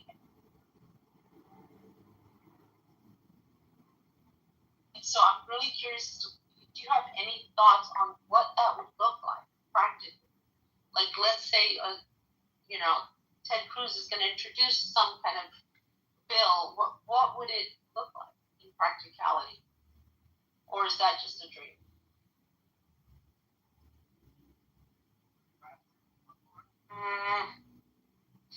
I think that should we think about it and come back to it? Sorry. I'd like to give you a first impression. I'd like to do two things. Give you my first impression, which is unconsidered, and then come back to it and give you a considered impression. I had a professor that used to say, your first impression is important, but it's not the most important answer you'll give me. So I want to give you the important answer, and then I want to give you the really important answer tomorrow. My important answer is, it would look like taking in people who really had a problem more than what we allow in our metering of immigration. So if we say, I don't know the actual number off the top of my head, but say we take in 100,000 Guatemalans as just what we do every year. We're gonna up that to 200,000 Guatemalans, and those Guatemalans are going to be Guatemalans particularly affected by drug violence, right? I say Guatemala. I had the option to go to a private detention facility. Want to meet Mike Pence, and I didn't meet Mike Pence. I went to a private detention facility, and I met a mother from Guatemala, and I met a mother from Ecuador. And they each had kids about the same age. Boys about 9, girls about 6. And I asked them a bunch of questions, because there was politicians that promised them safety and all that other kind of good stuff. And then went to the presser. But what I asked was, why did you come to America? Like, what was the hope here? And they said safety. So I would want, because their sons were right at the age to be pressed into the gangs, and their daughters were right at the age to be smuggled. And so my practical solution, off the top of my head, first considered, would be to take people like that and bring them into the United States. Hey, we owe you this. we'll bring you in. Maybe you be in Texas, maybe you be in Florida, maybe you be in Ohio. I don't know where. But that would be my first impression. And then I'm going to think about this, and we'll come back to it tomorrow to give you a better answer. Yeah, no, I appreciate that answer. I think that, I'm sorry, Gary, I'm not trying to take over here. I just really want to know what Marshall. Yeah, okay, sounds like something you guys can back channel. I want to move on.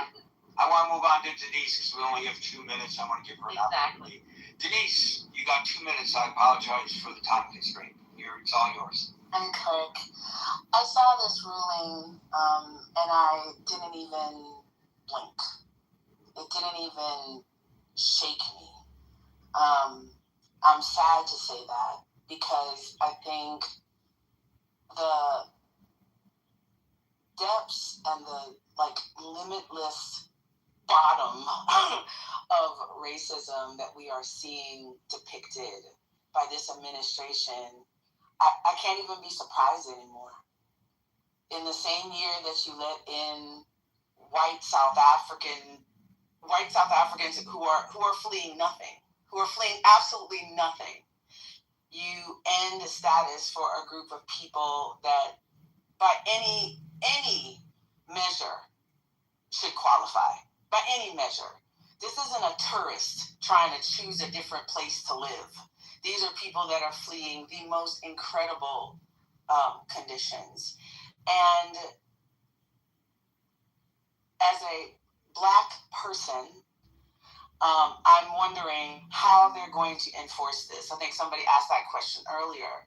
Does that mean you're going to stop me on the street and make me to show my papers to see if I'm Haitian and I need to be kicked out?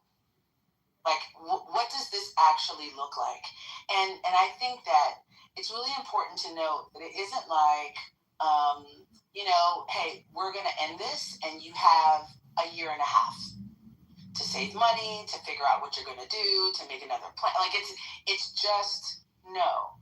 Because we don't like you, because we get to pick and choose what color the people are that come to the United States of America. And we've seen that done in the same year. And so I wish I was surprised, but I feel like the fears that I have are just being consistently validated.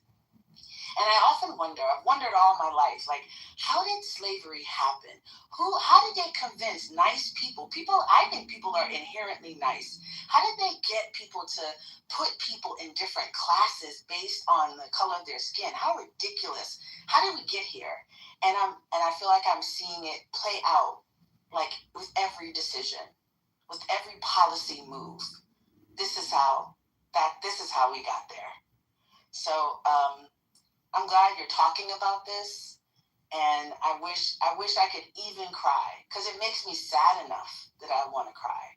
But I don't even have anything left to respond to the obvious, physical, unapologetic, violent, aggressive, cruel policies of this administration. Thank you, Denise.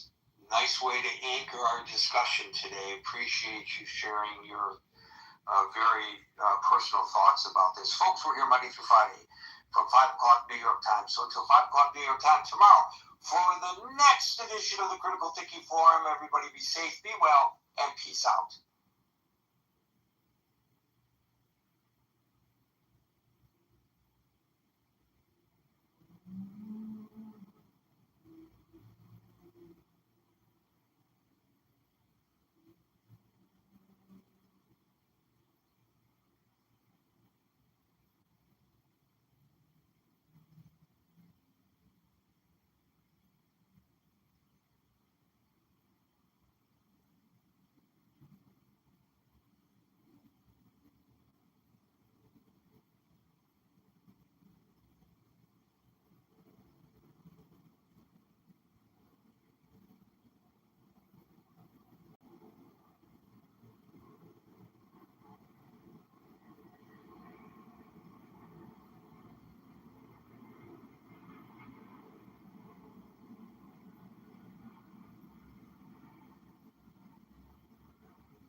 This lets it out.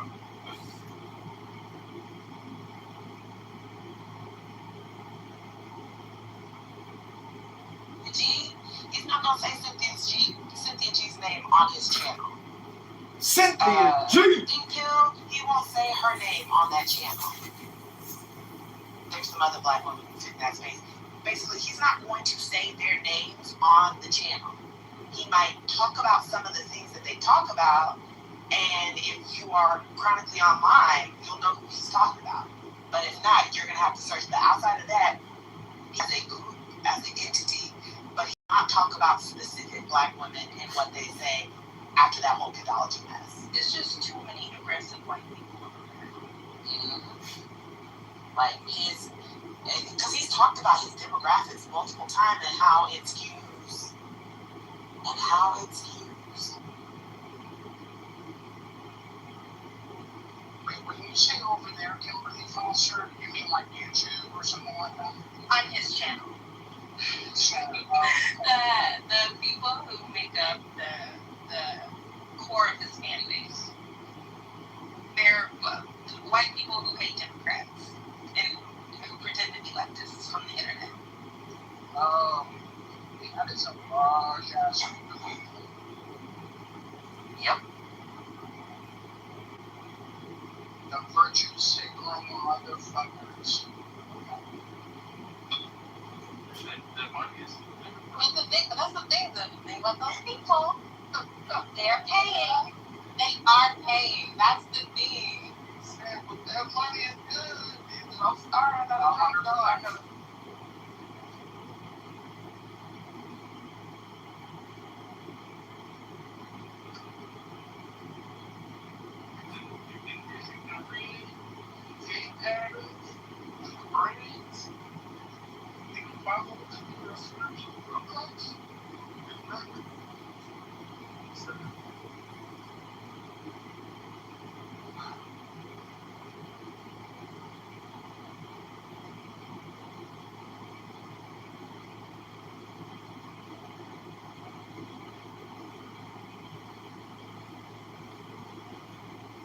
The only comment sections I like on the threads are right here.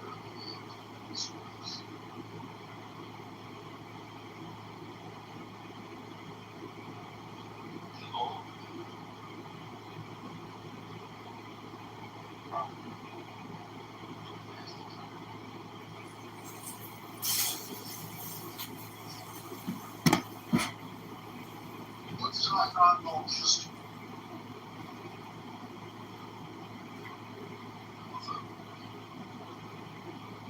I was just saying hello, that's all. Just listening and learning.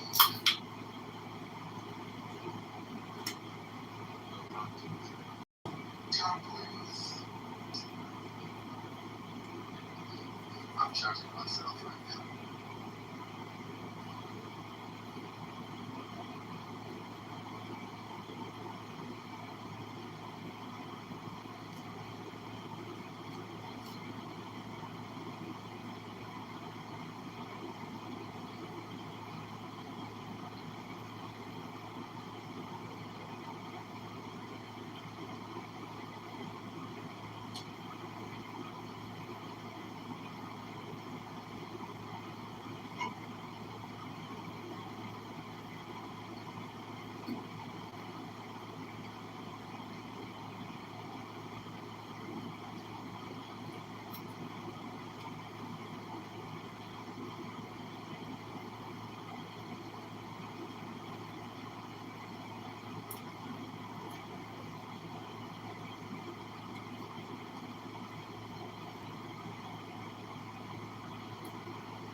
Hello?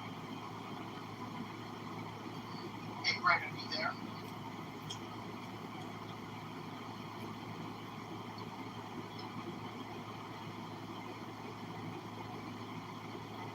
Okay, I never watched this whole thing. I've only seen clips. I'm just going back and checking FD's video on the white leftist. I don't know why he does that.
I'm trying to find some good clips. I mean, his video recap is almost an hour. I've just seen clips from it from Instagram. That's where I spend all my time. I just don't like people. I have a really, really bad bias.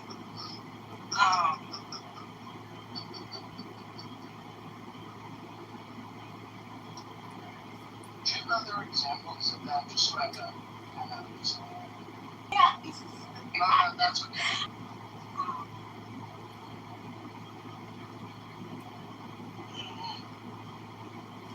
So, like, virtue signaling, white leftists, with,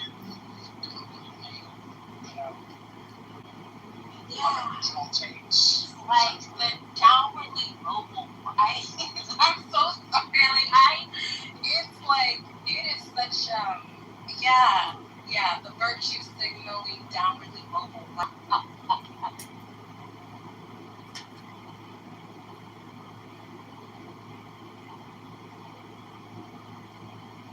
I think it's fake. I think they're racist.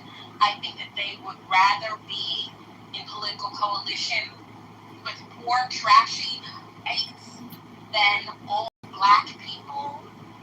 I'm very protective of old blacks. I just don't. I just can't. I can't. And even if we agree on literally 99% of things, I just cannot get over how disgusting and racist they are.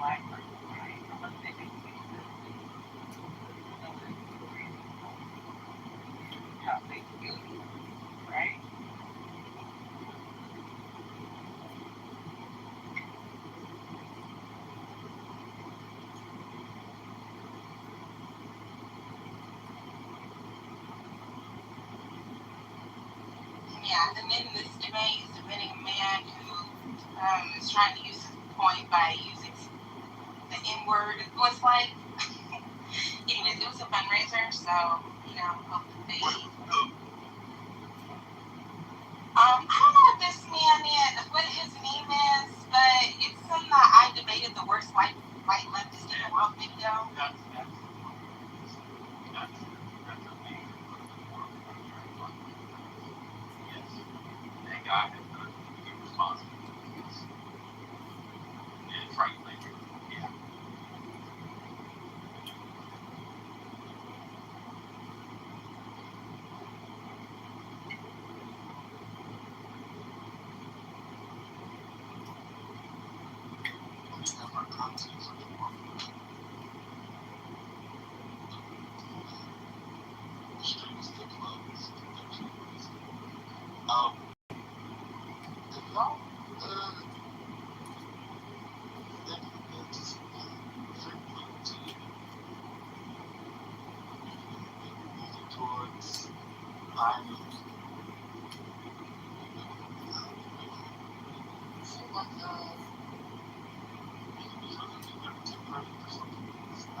of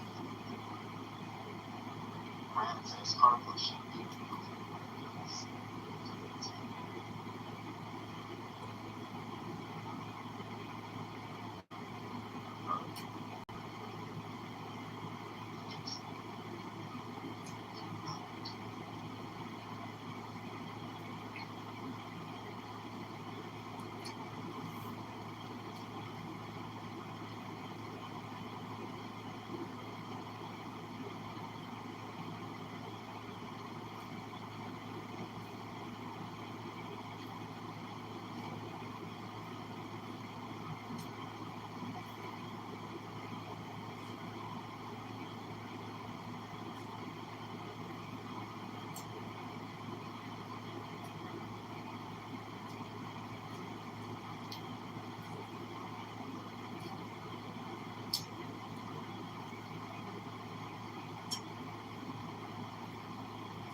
But anyways, I was gonna come off my game and say that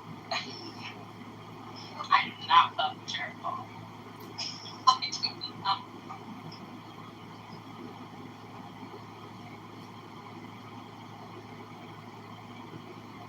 No, what's the new thing you saw? I finally am now mostly through. It's why Democrats hate leftists with FD Signifier and Jared Ball. It's on Facts Channel. I do not. These people hate black people.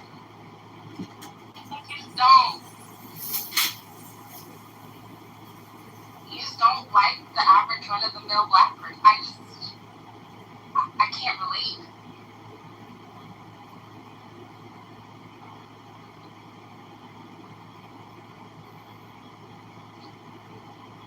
You think black Democrats are stupid? You think old black people who live through segregation are flakes?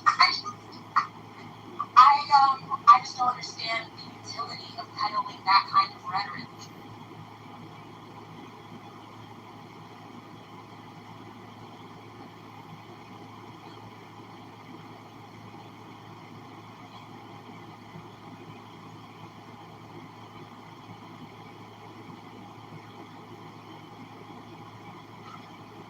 Jared Ball is bitter. He really goes hard. I've never seen somebody who goes hard at the YouTube thing and fail as much.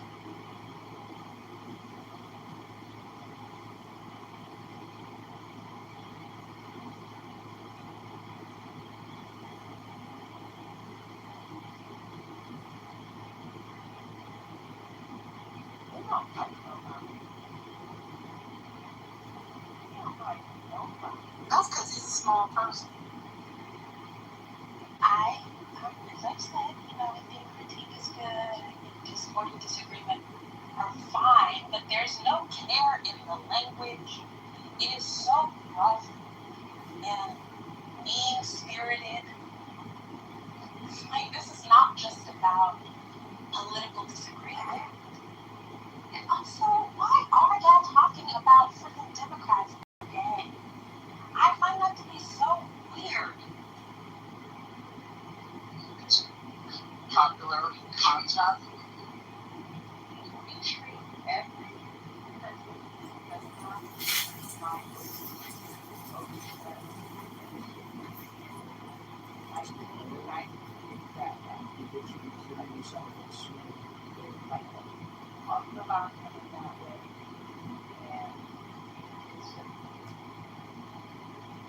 it's nasty.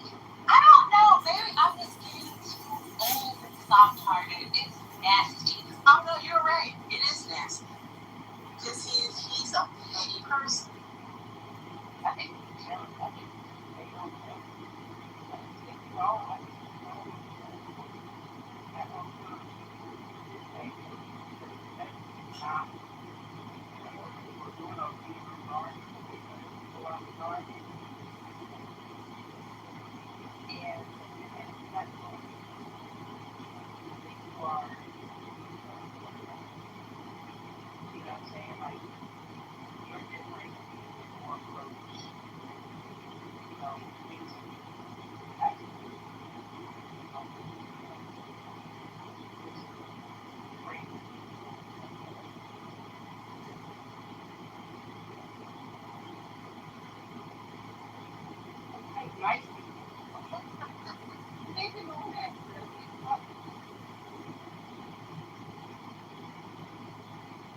One thing that Democrats, just two party system, one thing that Democrats would like to have one is this generation, Black Republican, is so unbelievable. I'm just watching the Henry which is now a full Black conservative Republican politics. They won't, we've heard of our disturbing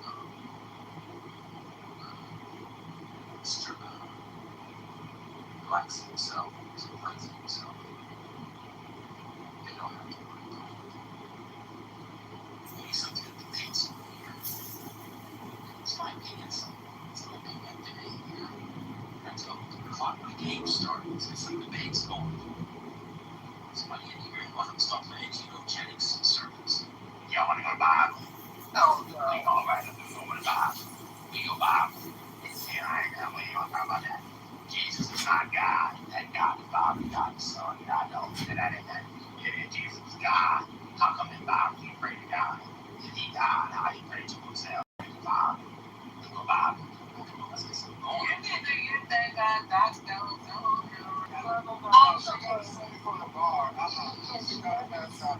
Gorgeous in here, gorgeous is over there.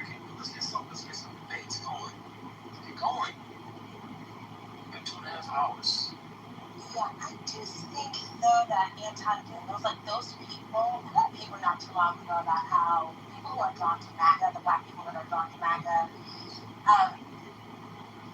they're actually, I even think that he might use tourism, right? Like toward black people. Like that is the Anton Daniels. But I don't think that most black people in the state are gravitating toward that. It's very distasteful. There was a girl on there, very beautiful black woman. I really liked her. She didn't talk much. I'm not gonna say her name. But she was from a project, like a real hood area in California. Like a real hood area.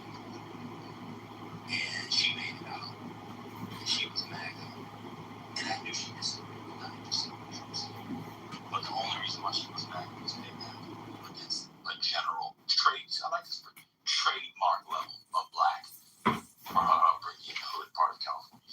That was the only thing animating it. That was it. It's that, or it's ire for black professionals like me or Hurricane or somebody for whatever reason. It has nothing to do with the policies. It has nothing to do with it. I can tell he must be on the song. Like, that's not sustainable. That's not sustainable. I don't know. People really take their vote and think that shit is solid gold. Weighing 188 shekels.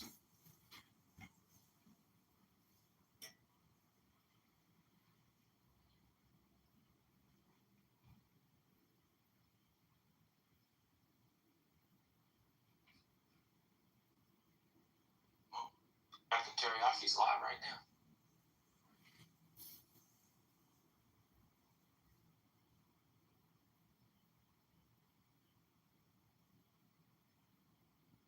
Yeah, it's time to admit Barack Obama was an op. The white leftists on JD's FT Signifier, they love that shit. That's the kind of stuff they love.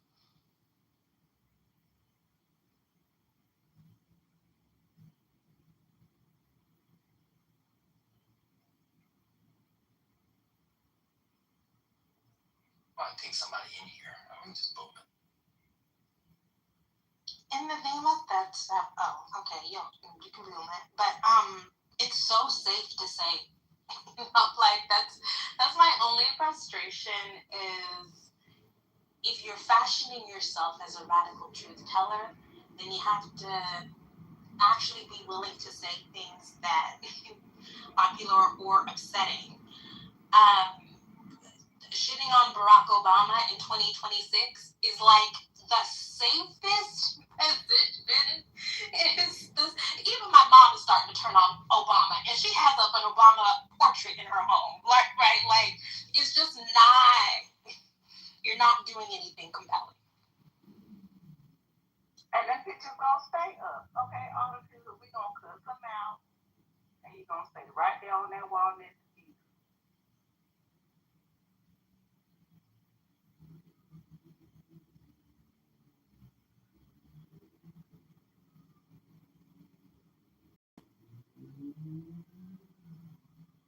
So what is it?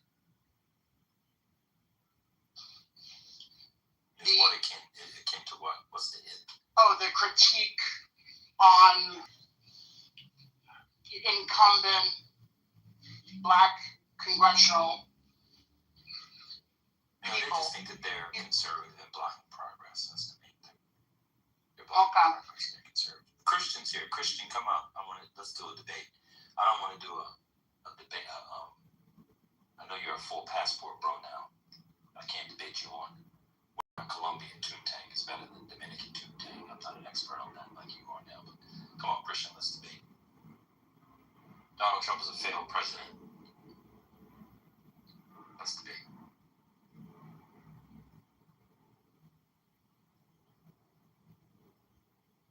Not gonna be able to beat you. You know, that's why he's not coming up. Because he knows he don't care. No, Christian never cares. Christian, are you in Dominicana? Y'all know Christian turned passport, bro. That's crazy. Y'all are Christian in the rooms now? He a passport, bro.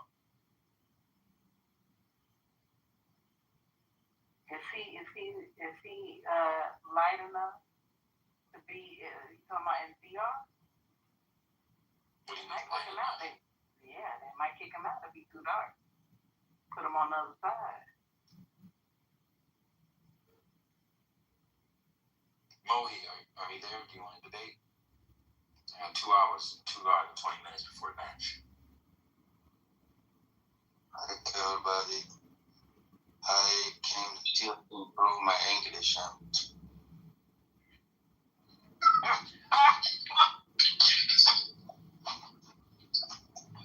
think Come on, Christian, give me a topic. Let's debate a topic.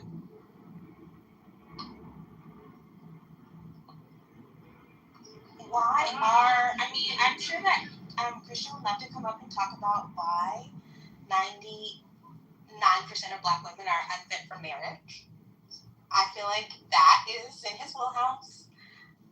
Why we are only suited to be baby mamas on welfare or educated who sleep with our dogs in the bed, you know, and go to sleep clutching our diplomas. Like that's his thing.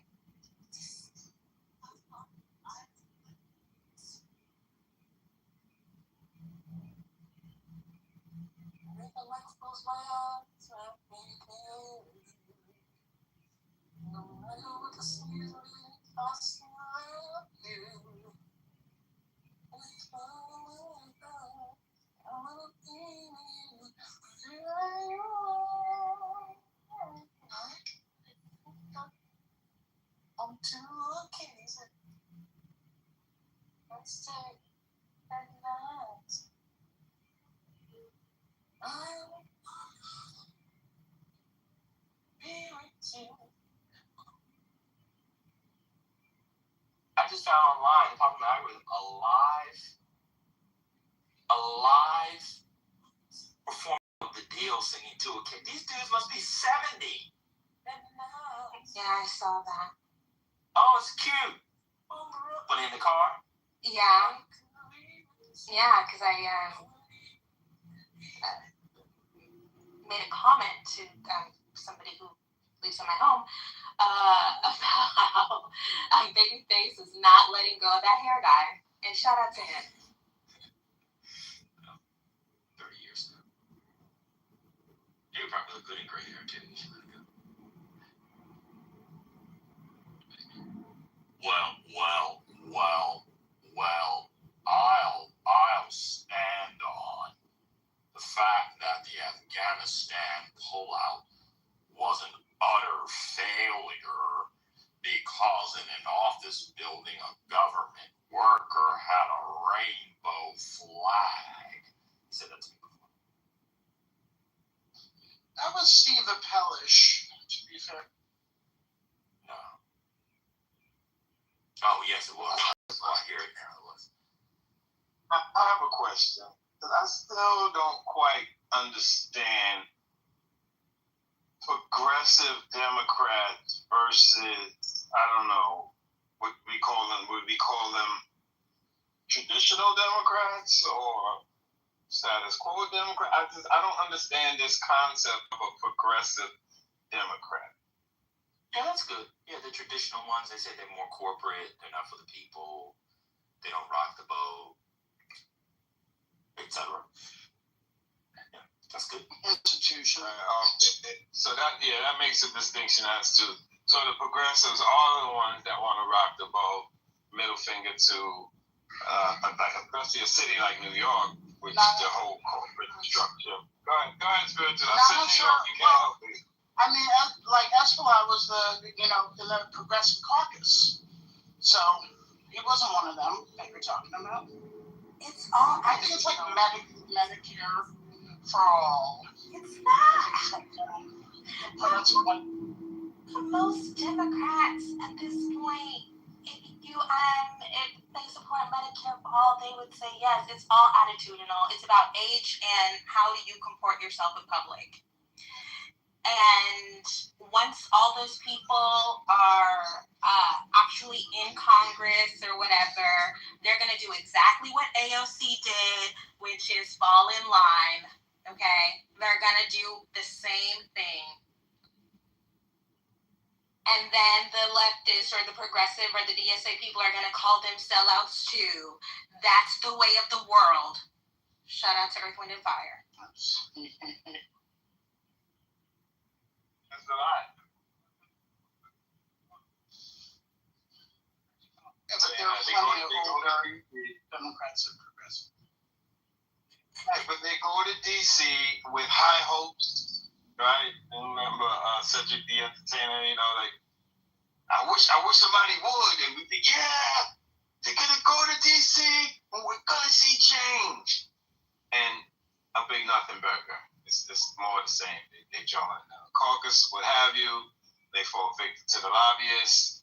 They don't join any major what are those committees, and nothing happens. Okay, have me on my oh shit. What's up, Devon? I just came up to say what's up. Peace, peace, peace.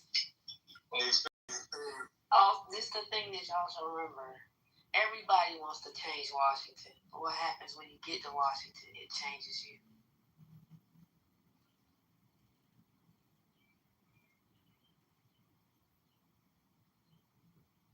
Down several times today because there was an echo in the room. I turned y'all down several days because somebody had lost their marbles. Y'all all right?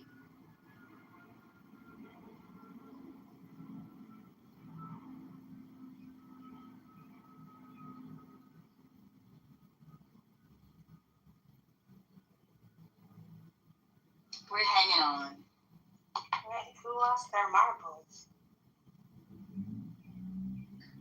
It was in the room today. Kimberly, I don't think you was here at that, or you were on stage at that moment. I haven't really been in here. I've been creeping on some other drama on this app. Oh. Okay. I'm sorry. Overstimulated has some good drama. Oh, I be going in there too. It is good in there. It's good. It was a room. Was it Overstimulated that had the conversation where the bully was the expert on Frederick Douglass? Was that the room? Yeah. Was that? Oh yeah, that was good. That was very good. Frederick Douglass was not a feminist. How dare you? Oh yeah, that was it. That was it. I came running in here to tell everybody. I was like, Thug Bully is an expert on Frederick Douglass. Oh my God. Oh my God, it was crazy.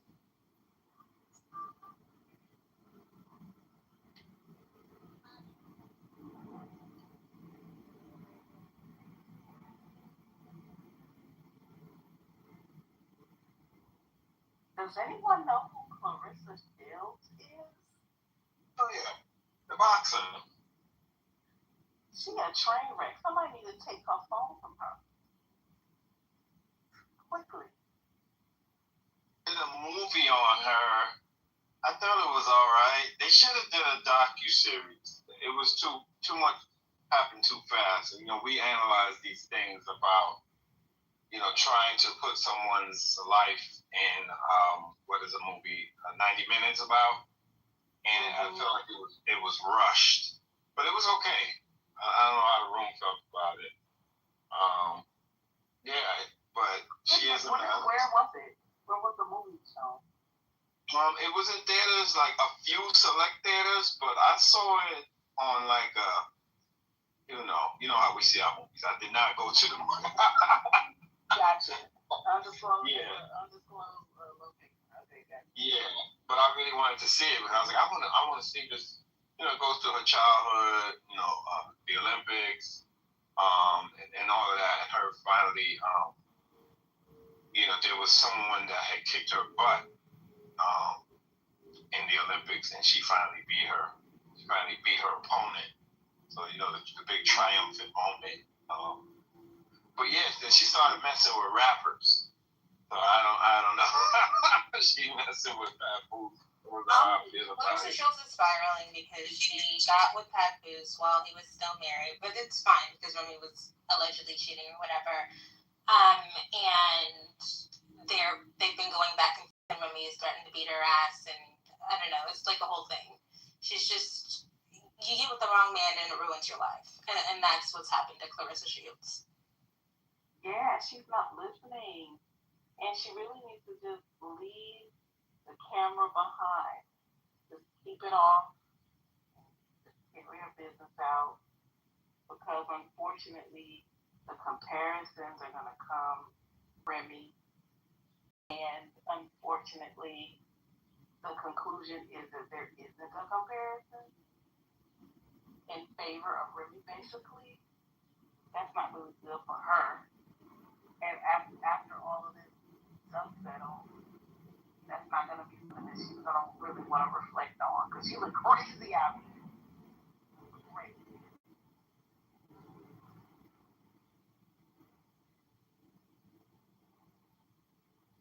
Yeah, I know she went at Layla Ali, right?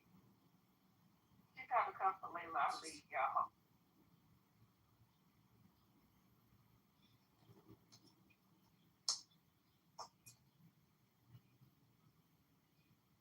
I sure look somebody.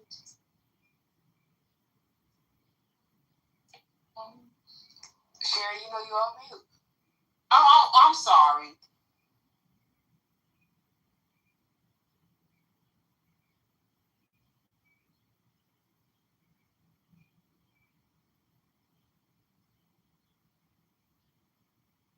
Ben, are you there?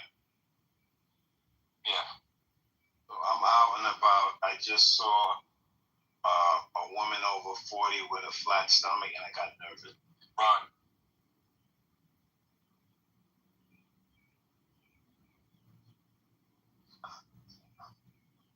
Yeah, but that whole Clarissa Papoose, it's sad. It really is because I remember I kind of stopped watching Love and Hip Hop around when Pap and Remy was on there, but I just remember the whole, you know, black love, and I stood by her side and all this stuff, and then they crashed and burned. It's ugly. I don't know if we're being distracted or what. But people say, and I agree with it. Stop making stupid people famous, because it's a waste of time for us to engage with certain things. But something to talk about at the same time.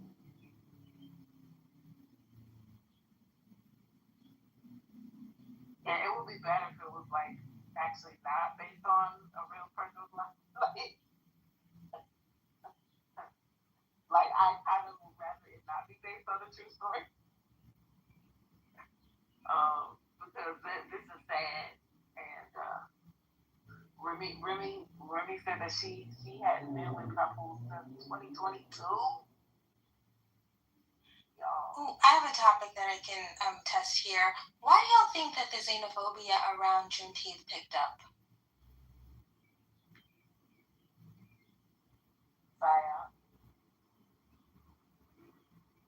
There's something happening.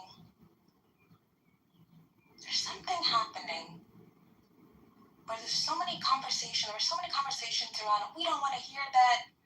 We don't want to hear Amapiano on Juneteenth. Nobody wants to hear soca on Juneteenth. It's very weird. And then you don't want to hear soca. Wait, what did you say, First Lady? I said you don't want to hear soca? No. I'm talking about the discourse. I don't care. That shit around Juneteenth was so weird, but it was so loud. This is for us. This is our day. This is for us. And then I saw somebody, a very famous biracial, under a post saying, why can't foundational Black Americans have one day? And I thought, you have a white parent. Like, I just think this is so weird. Like, how is somebody with a whole white parent doing Juneteenth gate? Like, I just thought something's going on. Nachi sat up over there and saw that 1619 project and said, oh my God, Brett, I just was like, what? It was weird, Kimberly, and it was like almost all of a sudden, and then there were people who were from Texas who were then trying to say what people who are not from Texas do on Juneteenth, and I was just like, listen, don't make me delete, because I can be very careless and just say, listen, this is a celebration that started, with you all. However, it's a national holiday. Yeah, I'm not even I fight the Juneteenth people. I mean the Texas people who get so I don't know what the word is, but they're trying to dictatorial. Yeah. Over what we get to do. Over Juneteenth. I'm just like, first of all, it's too late. It's a national holiday. Hopefully fought for 30 years to make it a national holiday. Y'all not gonna gatekeep Juneteenth anymore. I'm sorry. It's over. It's over. And not only that, but there were already people who were organizing Juneteenth celebrations in different cities for a very long time without any, government, telling anyone anything. It was on the strength of it being a celebration for Black folks. Like in New York, we've been doing a Juneteenth celebration for 15 years at least. Of course. Yeah. Something's going on where people's racial identity is so unstable. It's so fragile that the way that they assert themselves is via fake online gatekeeping about what music can be played at the cookout. Is very weird. I will say, as one of the people from that state who has been very who watches all of these conversations that people have about that particular holiday and the ways in which they discuss that particular day and what that particular day means without proper historical context, for me, it just gives a whole bunch of Spider-Man memes.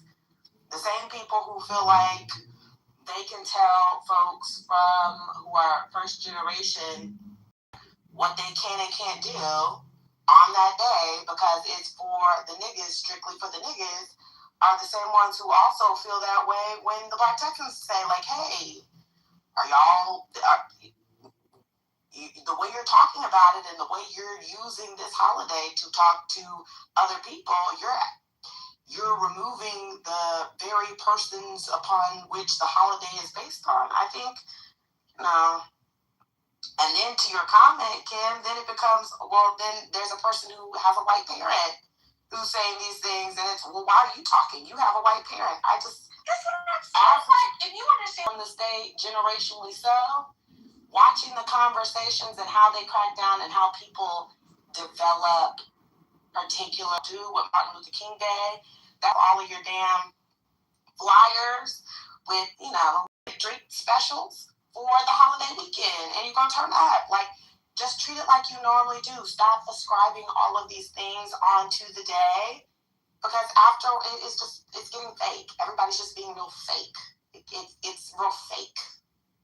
But that still goes back to the idea of controlling, 45 million people and how they utilize the day, right? It's like, last time I checked, and I'm old school, so the new people might not do this, but honoring the history of the day, the things that are eaten and, you know what I'm saying, all these different things, I think that people have been relatively, good at circulating that information, even though you might still have somebody stand up and say, oh, well, that's not correct, that's not correct.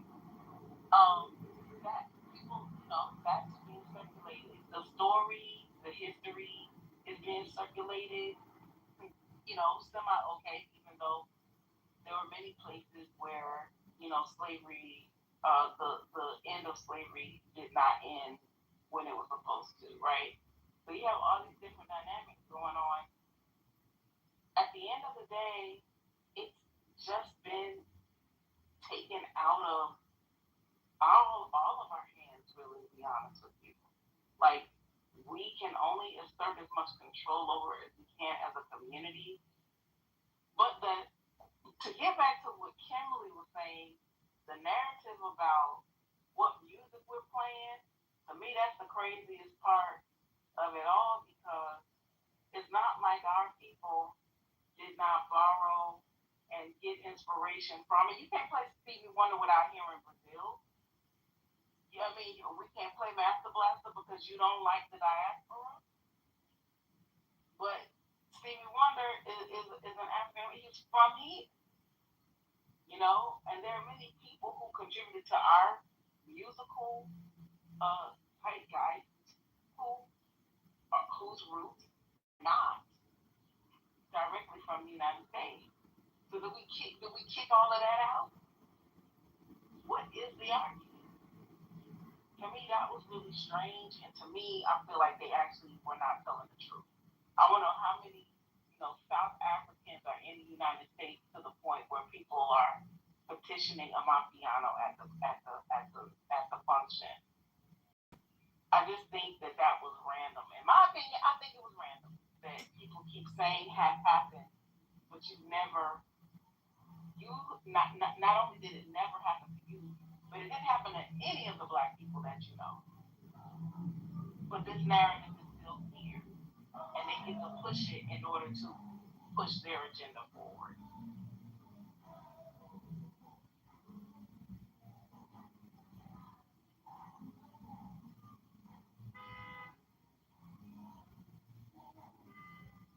Yeah, I'm trying to think about, I think y'all have sense, so we agree that that's wrong. I'm trying to think through why. Why has this taken hold? What's going on? Why is the 1619 woman who has a whole white parent and who is routinely, why would she get on the 803? Like, I don't know. Are you talking about the red-haired lady? They should hold on to, like, argue about it being a federal holiday. That ruined something. Because black people ain't got shit. So you argue over who's invited to a cookout. Guess what?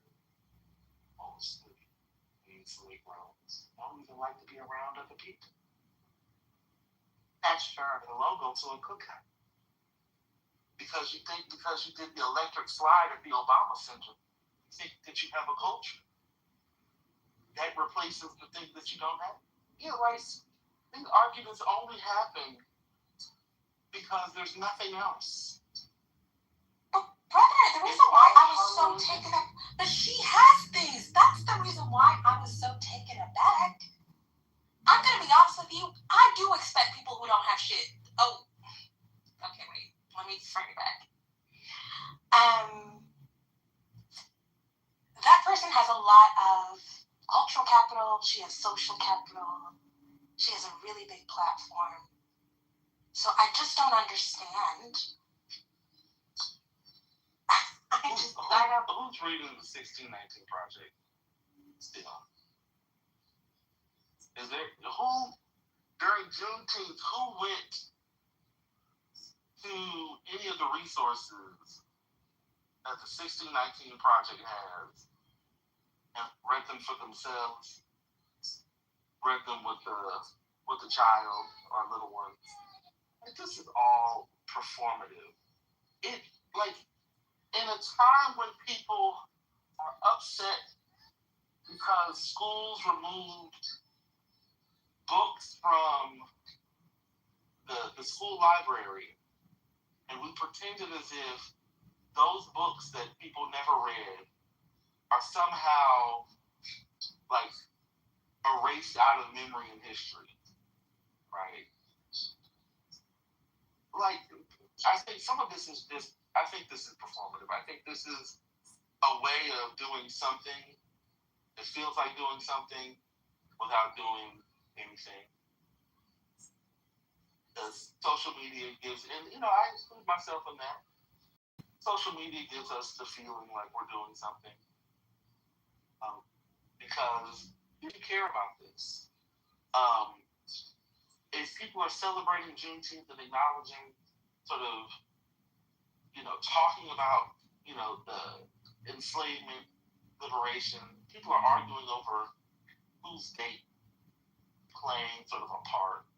And so what end?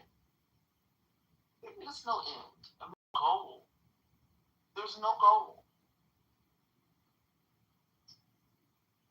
There's no vision. It's not like people are setting up and calling for, the creation of new institutions or people are passing, like people are arguing over who can celebrate. Oh, it's just, it's all fake. Yeah, super strange. Threads is the new Twitter. I've been getting back on Threads, and they have a lot of good drama there. As you can come up and please give your opinion. You don't. The wonderful thing about the stage and the space is you don't have to agree. If you would like to say something, if we're saying nothing, if I'm saying nothing, please enlighten us. Say something. Is this wholesome? Yes. Because what I could say is very different. Well, let's not talk about that. We don't have to talk about what you could. Inviting people on stage to share their opinion. Well, is awesome. Well, I mean, it depends on if you're gonna put them in a trick bag liquor. Oh no, I don't have any. No, I don't have any. You don't have any trick bag. Listen. I said what I believe, and people got a lot of pushback on it. And I'm encouraging people to push back and share what they think. They don't have to agree, but I'm just saying. Saying nothing doesn't really add to anything. Well, see, Brittany said more about nothing and then added S. So there's some extra stuff for you there. Oh, there you go. That was enlightening. I don't know. I mean, I agree with you. I think they're more invested in being performative than the meaning of well, maybe not the meaning, but the historical the history of Juneteenth. By the way, that wasn't the only form of Jubilee, but that's another discussion. But that is the discussion, Cherry, because I think one of the things that you just said is where I land on it, is that like a lot of people don't care about the history. A lot of people don't care or know about all of the other or different Jubilees or all of the other or different Emancipation Days. I just, even in the state where it comes from, people celebrate the day, like growing up, the parades are different. How it's celebrated in Galveston and Houston is not the same as how it will look in the middle of the country with Black people in East Texas or in Dallas and Fort Worth. And it's just, it's all, like, I understand this idea of it's telling people what to do or how to celebrate, but with all holidays, like, I don't know, have a weird sort of specialness about the holiday wherein now everybody has a battering ram to feel important or special. I've given up the ghost. It's a day off. Like, I mean, just enjoy your days. I'm using Juneteenth as an example, but really, I am interested in why are upperly level Blacks now doing ADOS stuff. I mean, honestly, I actually kind of understand. I understand how the FBA ADOS rhetoric picks up amongst a subset of Black folks. I'm interested in how that has traveled. I'm interested in how those upwardly mobile Negroes. Now, I have a follow-up question for you, though, Kimberly. Are you noticing this a lot with, is it regional, where you might see it more given some of the, things you see in social media, or is it just across the board everywhere? That's a good question. I have to think about it more. Because that's also one of the difference to me, for a lot of these things, some of it is, regionally speaking, and then other parts of, or other things to me is, y'all are all in big blue states, and y'all all feel a kind of way about each other, and so now y'all are coming on the internet like y'all done since y'all were 15, 16, 17, 18, 19, 20, and now y'all are beefing with each other on the internet because you're mad because you went to that party last week and they cut off Waka Flocka Flame and you were ready to talk about how he was one hood ass nigga to put on what's that Nigerian young man that they like so much who does Shayo? They put that on. Wizkid or Afrobeats. What is his name? Davido or. That one of them is not the one I was thinking of, but they cut your Waka Flocka Flame to put on DeVito, and now you're upset, and now you want to get on the internet and gangbang with everybody. You upset because your African boyfriend or your African girlfriend, your Caribbean girlfriend or boyfriend dumped you, and now you want to come on the internet and talk shit. I think they don't know how to dance to it, and that's what really pissed them off. I think this is I don't want to be narcissist. I know this is economic anxiety. I just come to a conclusion. I think a lot of this is economic anxiety. Not for the 1619 woman, that's a different thing. But I do think I'm seeing more people who I'm surprised by. I think everybody's just worried about their 401ks. Everybody's worried about the future. But this always happens, and that's, I mean, to me, that is what the ADOS started off as. It's like saying they still in their jobs, and all of these other things. Because as far as I remember, as Black people, it doesn't matter where a person is from. If somebody comes at you wrong, you check them. And I'm trying to figure out how that's no longer on the script, and instead we cry and tell so-and-so and include other people into something that you're supposed to handle on your own and stand on 10. To me, it's like it's a weakness that I guess is the anxiety dressed up as, them, what I mean? Because they don't really know how to keep community. They may be able to get people to rally around for a minute, but they can't maintain community. It fractures constantly. But I think that's what those organizations started as as a result of economic anxiety, and adopting the talking point of xenophobic white people, and becoming a part of whiteness here. They are trying to get us though to separate and fracture, but they don't want that for themselves. Because when we're weaker, it's easy for you to take advantage of us if we're weaker. It just is. And that's what America runs on, dunking on Black people. That's what it America runs on, dunking on Black people. And the easier you make it is the better for them. So I think people don't want to be Black. And or they believe they want it aesthetically.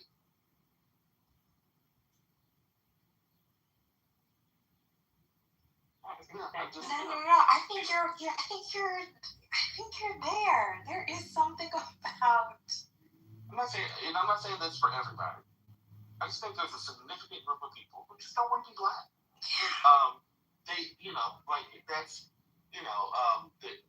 There's something that I think people think is mythical about identity.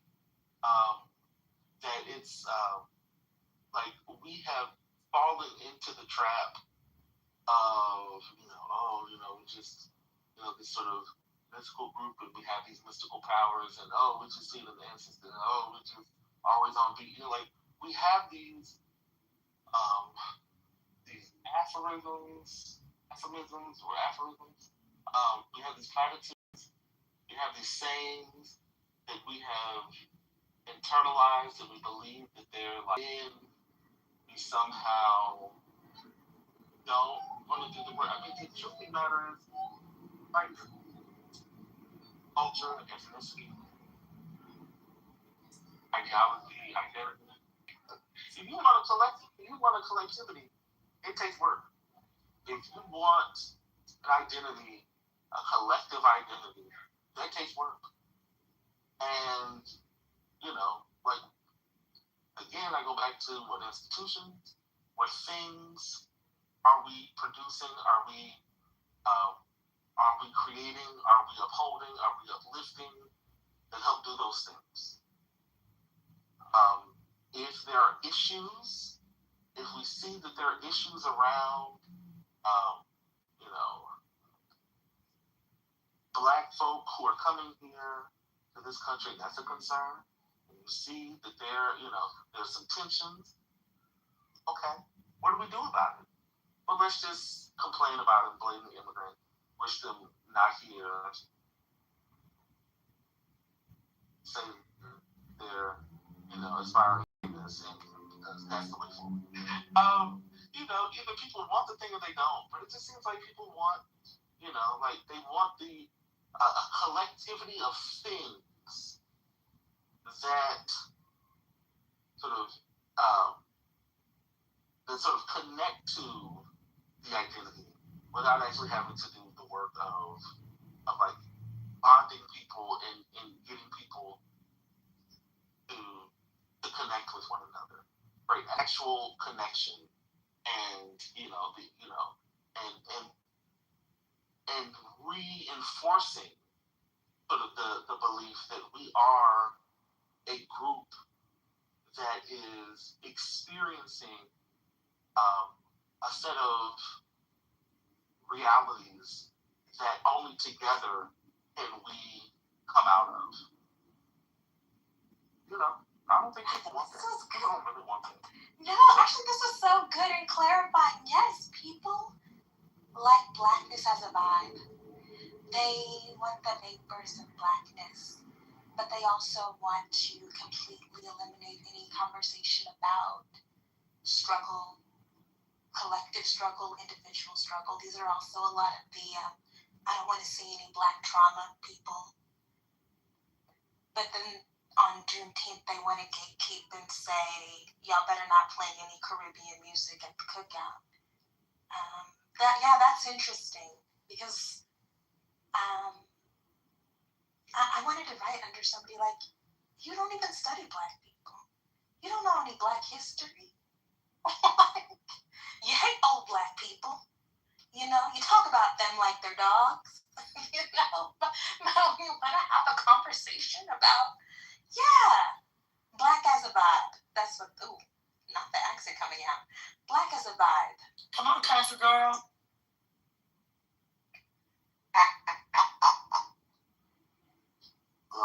Are these the same people who like to say, we are not our ancestors? I know. Yes, they are. Yes.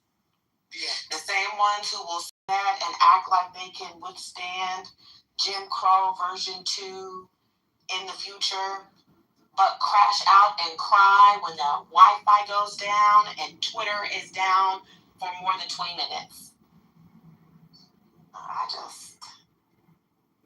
Yes, those are the exact same people. Yes. The same people who will tell you that black Christians are gullible and have been completely, so yes, but will then say that our lives are inextricably linked to the people in Palestine, right? Will tell us that Palestine, that the Palestinian people are directly connected to the lives of black people and then denigrate because let's stay right there, though. Stay right there, because it's not even just the Christianity. Remember, who think that the same people who denigrate black people and older black people like that. Let's talk about, because it's the black Christians, but they also have that same vim for the old black people, and in particular old black Southerners who they feel like are easily led, but then we'll turn around and say that we are inextricably linked to the people in Palestine. And yet you don't like your Mima. Sure don't. Yes, you don't.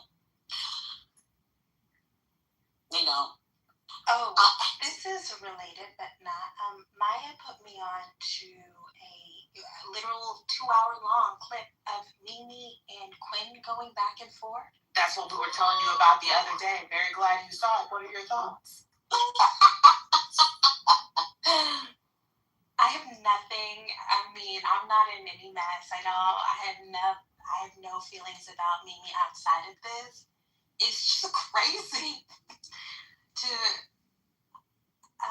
She said Southern black people are holding all black people back, and I just am like, but what are you doing? What are Mimi's contributions to black progress? I just don't know. Maybe I'm unfamiliar. I'm unfamiliar and I'm not in it. I don't know. I was just curious. Well, she got out. Well, because she's in California, and to be in a blue state is to be free. Did you know? It's to be removed from the servile, docile mindset. It is to be human. It is to be actualized. Wait, Britt, didn't she also say that California blacks are the real revolutionaries? Didn't she? Certainly did. and then they all tried to rest on the laurels of the Black Panther Party in effort to say that, like, yeah, we fight for our rights. We are always revolutionaries. We had these movements. Anyways, we don't have to spend too much time on it, but shout out to Maya for putting me on to that extended exchange. It was and great. shout out to Quinn. Oh, That's a black king right there. that's an Englishman, please. Oh. Yes. Wherewithal to go toe to toe with Nene. Yes. Okay, that's why he's English. Okay, because he kept saying wherewithal like that. Okay, only an Englishman would say some shit like that in a conversation, in a back and forth. This game with Sweden is real good. If y'all are watching, this 1-1. The little black boy with his little twist out scored for Sweden. He was talking a whole bunch of shit. Looked real good doing it. Did you talk about the hair conversation people are having regarding the World Cup? Whose hair? All of the players, like somebody took pictures of a lot of these players hugging each other, and you could just see all these dope ass hairstyles. Black players. A lot of them have some really neat, very nice straight backs. You could tell they got them done just fresh for the competition. I hope some of them have barbers and local connects, because some of them are going to look crazy after a few matches. Brother, take it back down. Wow, that other young black man was about to score, but a black man in the box stopped him. It was great. Way to go, Zion. Zion, mad as hell. His jersey looks cute, though. Those dragons on there. Anyhow. Brother. Listen, you just hear my stream of conscious thoughts, but you were over there doing laundry, and we all heard No. This was not about you. I promise you. It's about right now. I had sent him. No, not at all. That was directly at the mom. I appreciate your if I had something for you, I just come to you. Well, I mean, it's still the daytime laws. Wait, did you see in the chat when Mel asked about pinging Ashton to the room because we need to hear the nighttime laws regarding playing Appiano and Afro Italian Jonesy? You gotta be careful. Okay, we need the person who knows nighttime laws to let us know what the city ordinance are for that. Oh my God. The nighttime laws. You don't want to know? I mean, no. Yeah, you didn't study that either. Should I share that with Hurricane Rome? Yeah. Those nighttime laws. Oh my God. I'll just say, yeah, you can only share that in the daytime. Nighttime laws. Might get in trouble. Nighttime laws might get in trouble. I might get shot in something. Yeah, you might get shot. I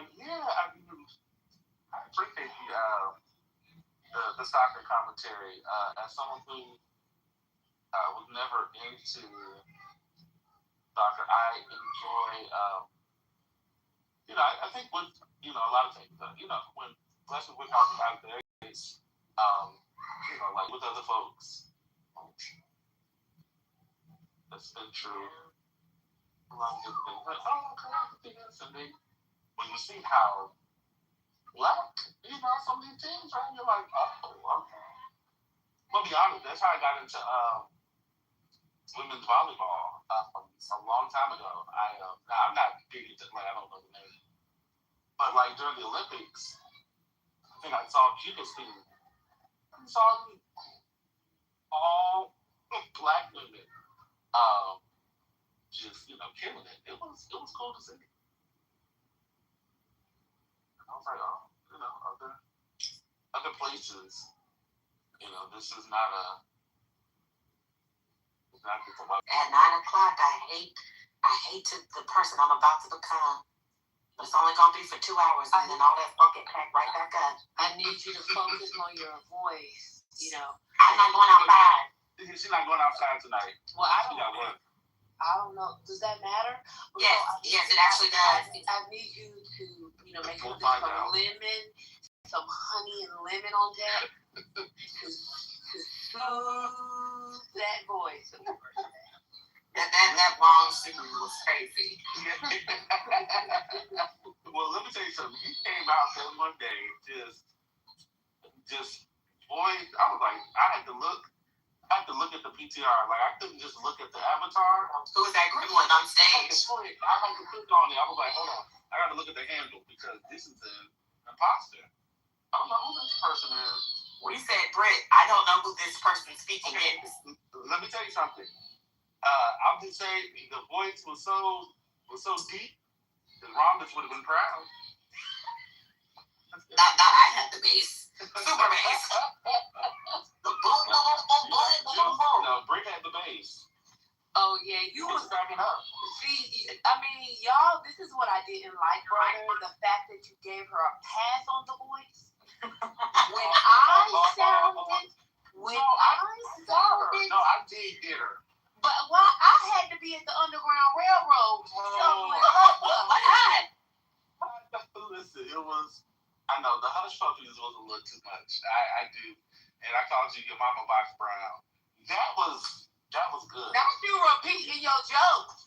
That's insane. I think that was the spirit. I don't want to take too much credit for that. That was the spirit. Spirit move. It's the vessel. I was the vessel.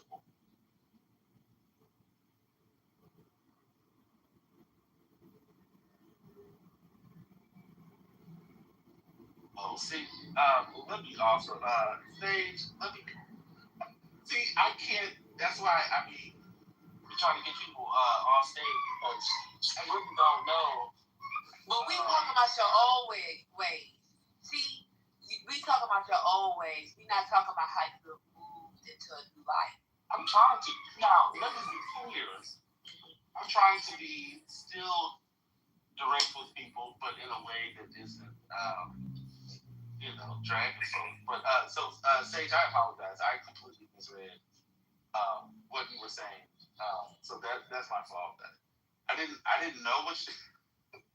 I completely misread it. Can I recap of the day? I just noticed the title. What happened? What happened today?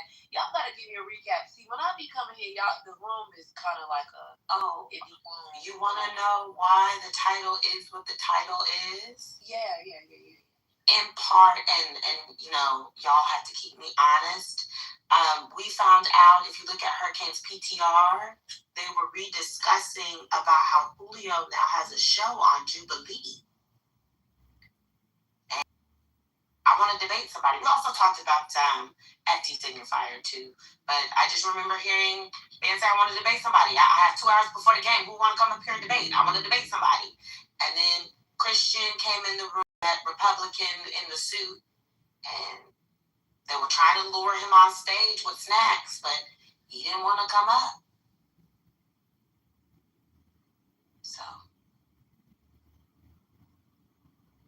they even tried the old "you're a passport bro" thing, and that didn't work neither. He didn't come up to defend him flying across the world for Kudamana. He just sat there in the goo and then left. Yeah. It was How much he getting paid? That was not discussed. I don't remember hearing that from anybody.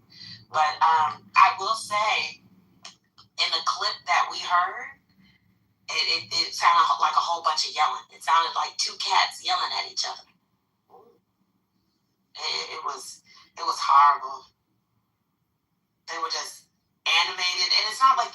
kind of animated. It was just real loud and aggressive and all this back and forth. I'm a conservative. I'm a liberal.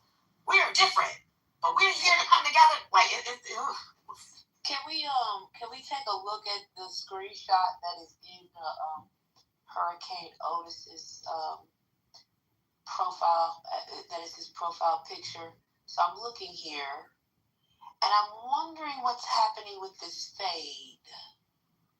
Well, it doesn't look like it's blended correctly. Yeah. Well, is that S curl in the top? Hello?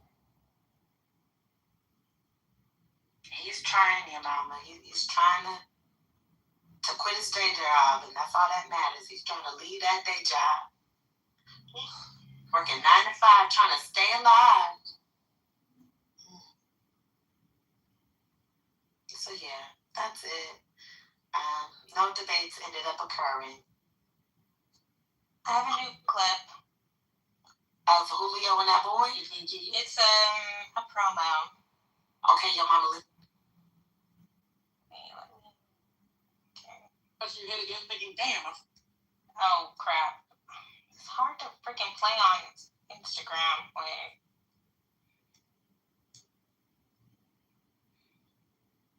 My Instagram's fucked up. I don't know, man. Watson got you scratching your head again, thinking, damn, I'm afraid to make myself on a Jubilee video again? Well, I got something else that's going to do the same thing to you, or possibly teach you something. You've probably seen it before. I'm Austin Julio Brock, and I'm a Christian populist. And I'm Dick Mauricio, and I'm we're doing something revolutionary. Oh, yeah, y'all played this. Sorry, this is new to me. I just found out about this. They're doing something revolutionary. Progressive versus a Christian populist, okay. Let that man move. What was the place? The place that he was trying to do Christian populism in the country. What was the place? I forget now. That's crazy. I don't even know what a Christian populist is. I don't. This is identity politics. Let's be honest. What, the I'm conservative versus I'm a liberal thing? Yeah, no, the added adjectives, the added, monikers to the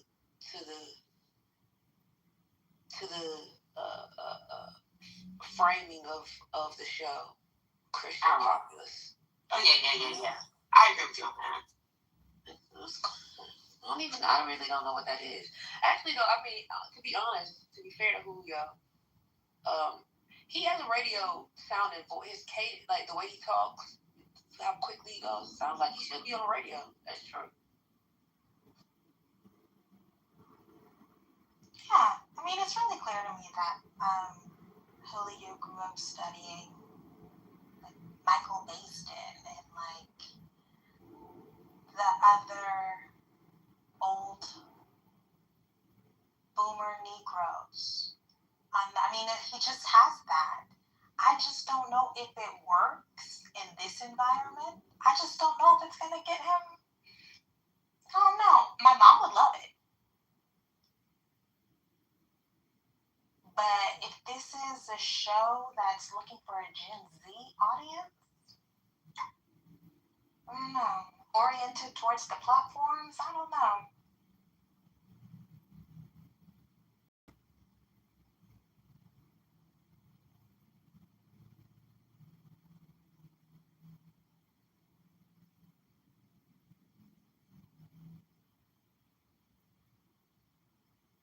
What kind of advertisers do they have? Jubilee. Does anybody know?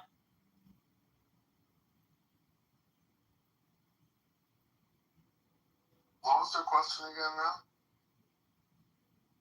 What kind of advertisers do they have?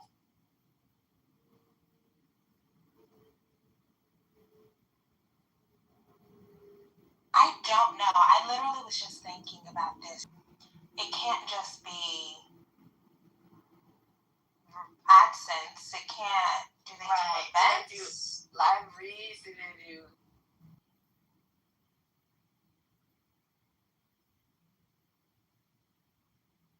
media kits?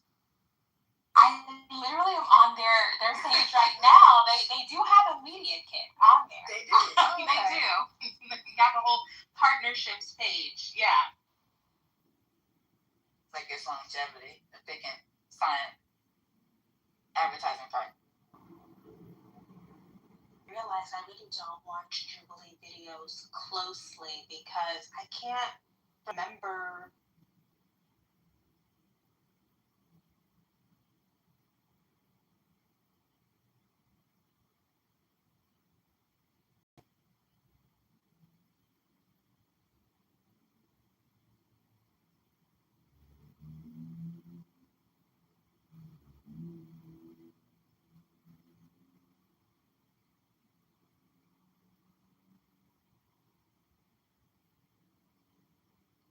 And I was just thinking, I doubt Julio has representation. I wonder who's negotiating his contracts. Like, I have a lot of questions. I was thinking about that too. Do you have a rep?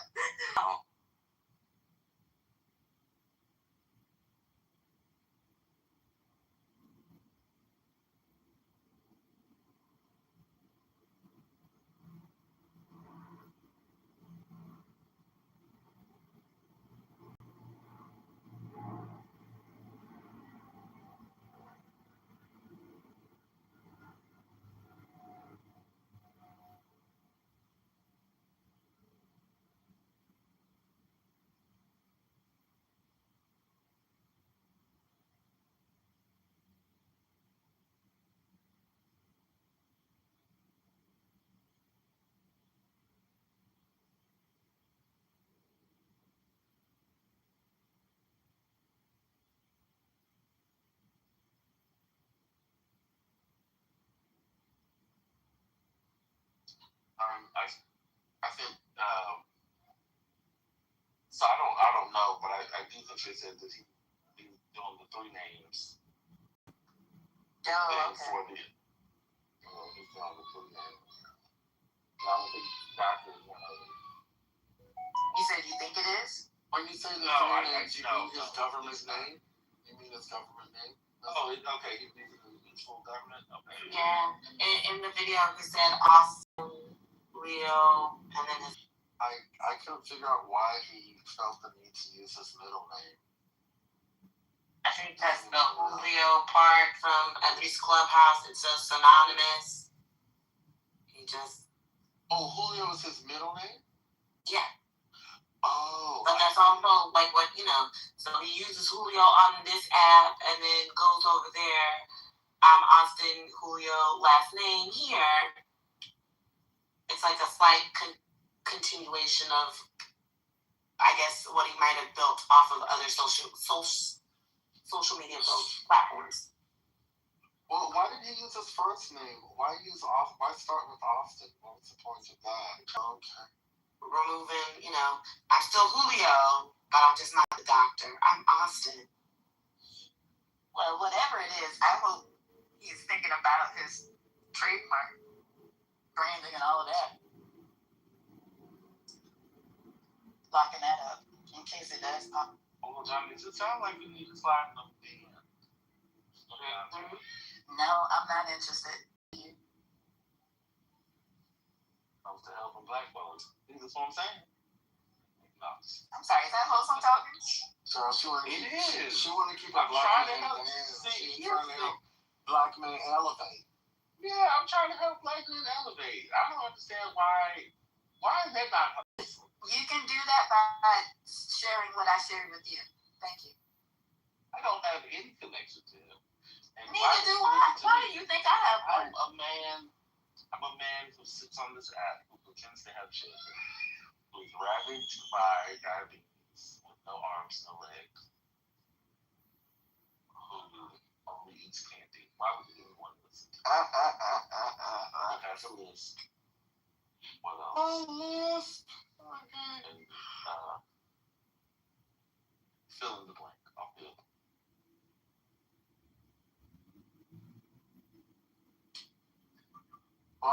Maybe in Dave we get more chemistry.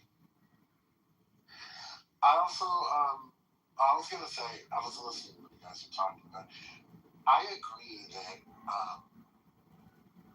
that the exchange himself, he's usually more on the ball. It sounded. Did anybody else find it corny? Yeah. But not in a good way. It was very corny. I was just like, is this the best you can do? This is not even entertaining to me, but I was thinking maybe it's just me, maybe other people find it interesting, but it sounded forced. It didn't sound, I expected them to have a more natural back and forth as opposed to, so I don't know how well he does with script.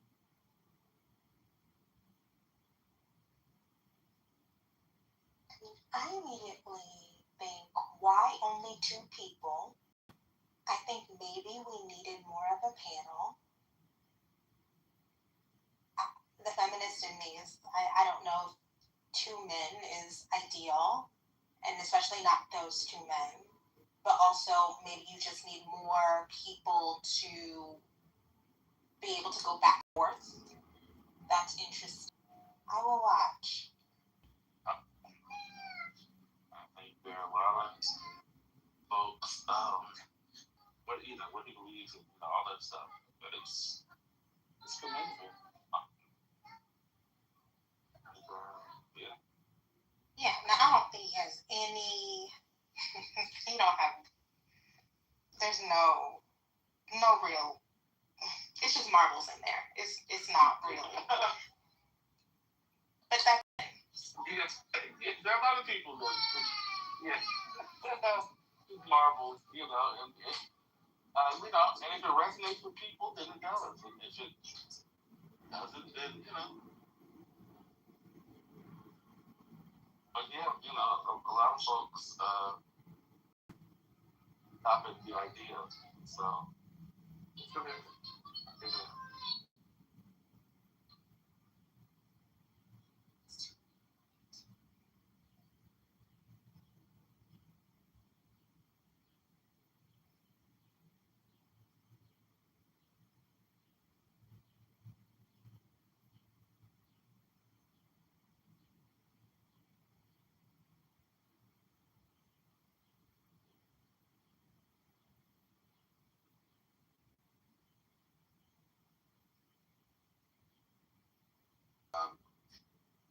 Lives in DC and works in DC. He left the office about 45 minutes ago, and he had to walk through the mall. And he said it looks like a Klan rally. That's what he said. He said it looks like people just descended on DC from Mississippi and Alabama. And a lot of the people that he saw look a particular way. He likened it to a Klan rally. That was funny.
Oh, wait. Or Japan? Yeah. Nobody's. That's a Ghanaian man. That's a Ghanaian man's work. Oh, I think. Wait, let me double check because I think Zion is Ghanaian, but he might be Nigerian. Because you know they have well, I mean, he's mixed. Because you know that's how it's a lot. Yep, Ghanaian dad, Japanese mama. They sometimes, folks like to pretend they mono-ethnic over places. I'll be like, oh, okay.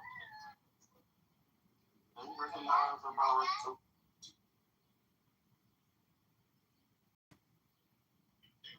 That's number 2.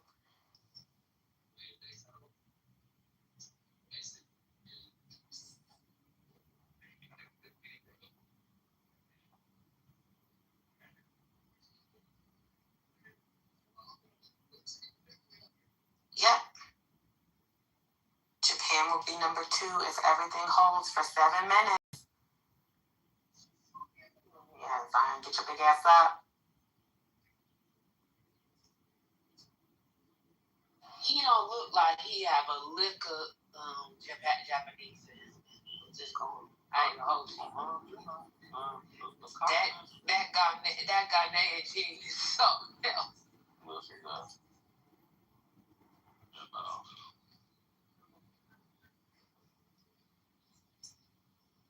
oh, okay. I was just trying to say it. Okay. Now they got to defend this corner.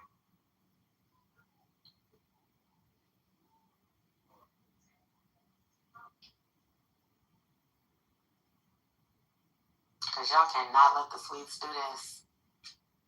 Y'all will not. Period, Zion. Period. That goal is Japanese. Yes. Yeah, his mama. Period, Zion. Period. Y'all see my nephew? Look at him. How do you your nephew? Listen. I be claiming everybody as a kinfolk after a while, okay? Sweden got a black person? They have 2. I like the one who has the twist out. Red.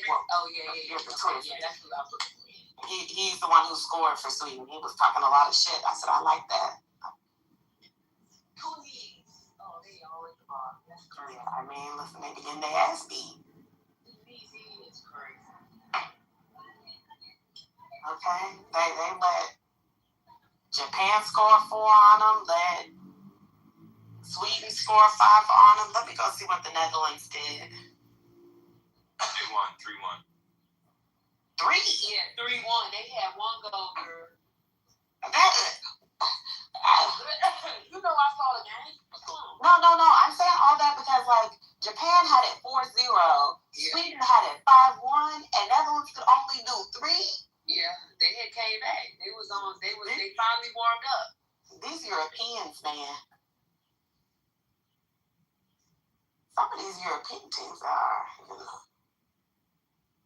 I'm not liking what I'm seeing. Where's Roger? The European. Yes, that's what. See, look at what Elena said in the chat about the goalie. That's what I thought. He was born to be. I thought it was something U.S. about that man. Oh yeah. Y'all got me thinking I'm crazy. Zion is one of those who was in a 3-way situation where he could have played for the U.S. team, but is playing for the Japanese team. It sucks though. We don't really have a good depth at the goalie. We could have used one of these days we're gonna have it all. One of these days we are going to have it all. We went from having a great goalie and pretty good defense to having shit defense and goalies, great offensive capacities. One day we'll have a complete team with all of it. You know what? They should abolish the MLS.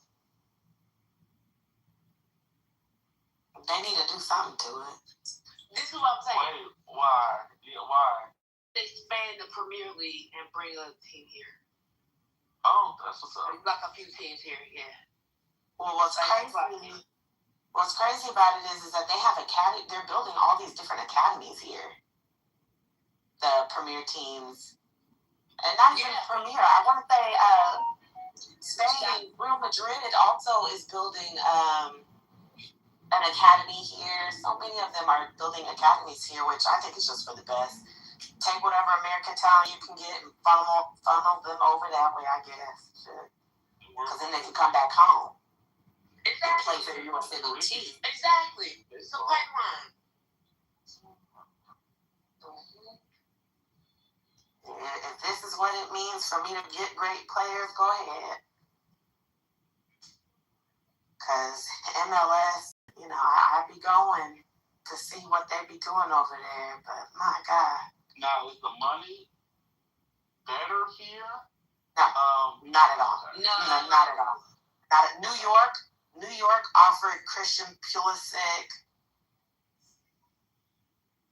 Oh, praise God. Japan just won. Anyway, New York offered Christian Pulisic $10 million when I know he's currently probably getting, let me see how much his contract is over in Milan.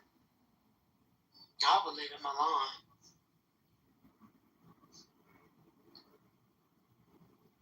I just saw him 2 months ago. Yeah.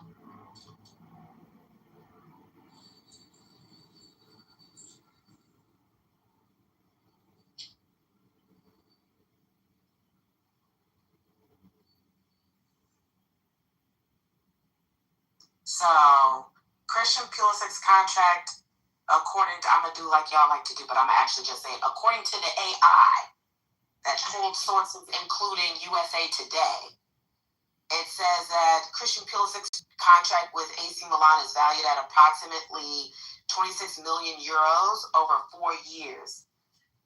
And New York is saying 10 million. Like, come on, get out of here. Dollars, USD. Like, get out of here. Not offering no damn money.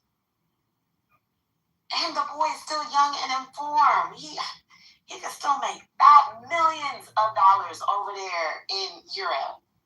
With Balogun's first 2 games, they're talking about how that contract with Monaco, they're about to sell him for probably,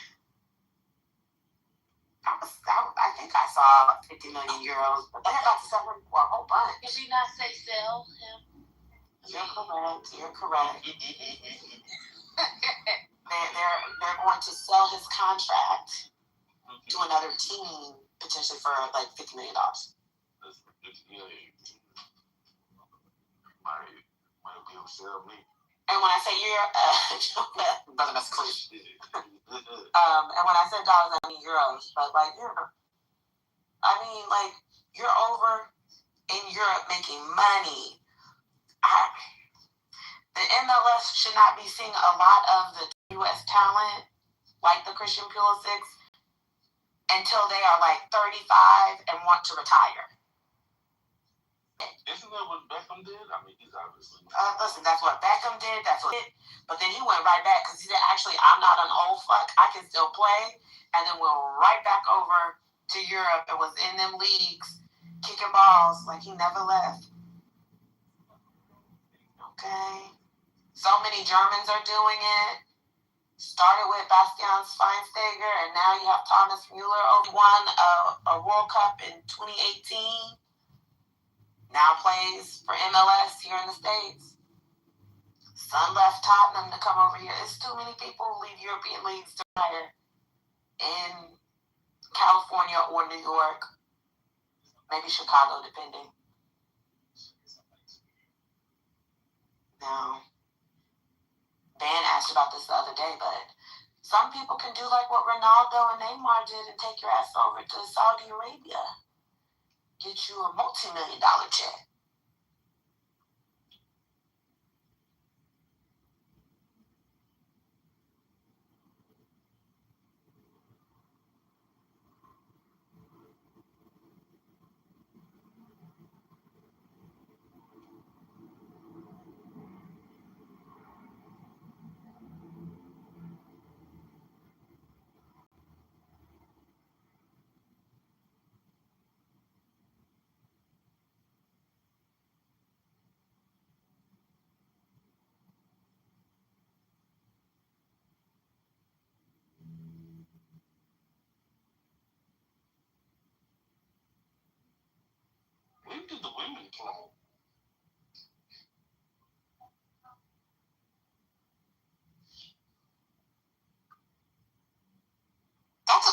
question. When do they?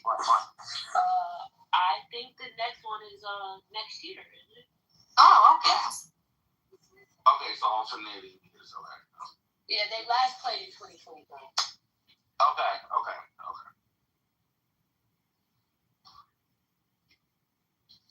Well, wait a minute. Aren't the Olympics next year?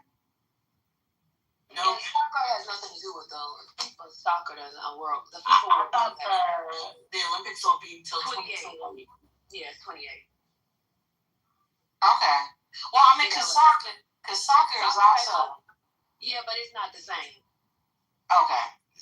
This is the FIFA World Cup. It's not having nothing to do with the U.S. I know, but I'm the question I have are the same players who are going to play in both FIFA and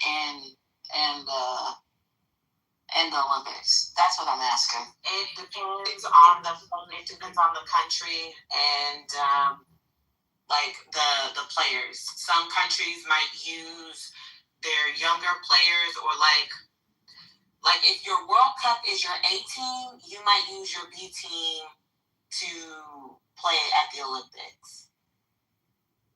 You know, maybe some of your stars want to go to the Olympics, so they go. Some of your stars might not want to go because they want to, continue on with where they are at their.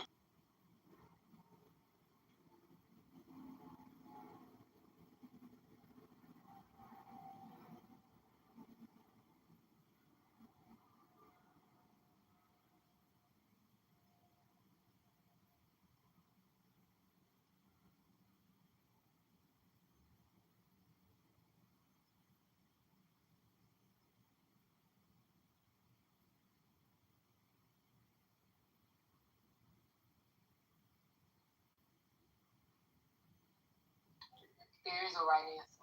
I don't care about the right answer. Well-being.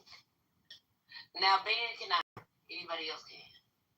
Ben can answer. Big brother, maybe I should make you answer because this is you know the answer to this.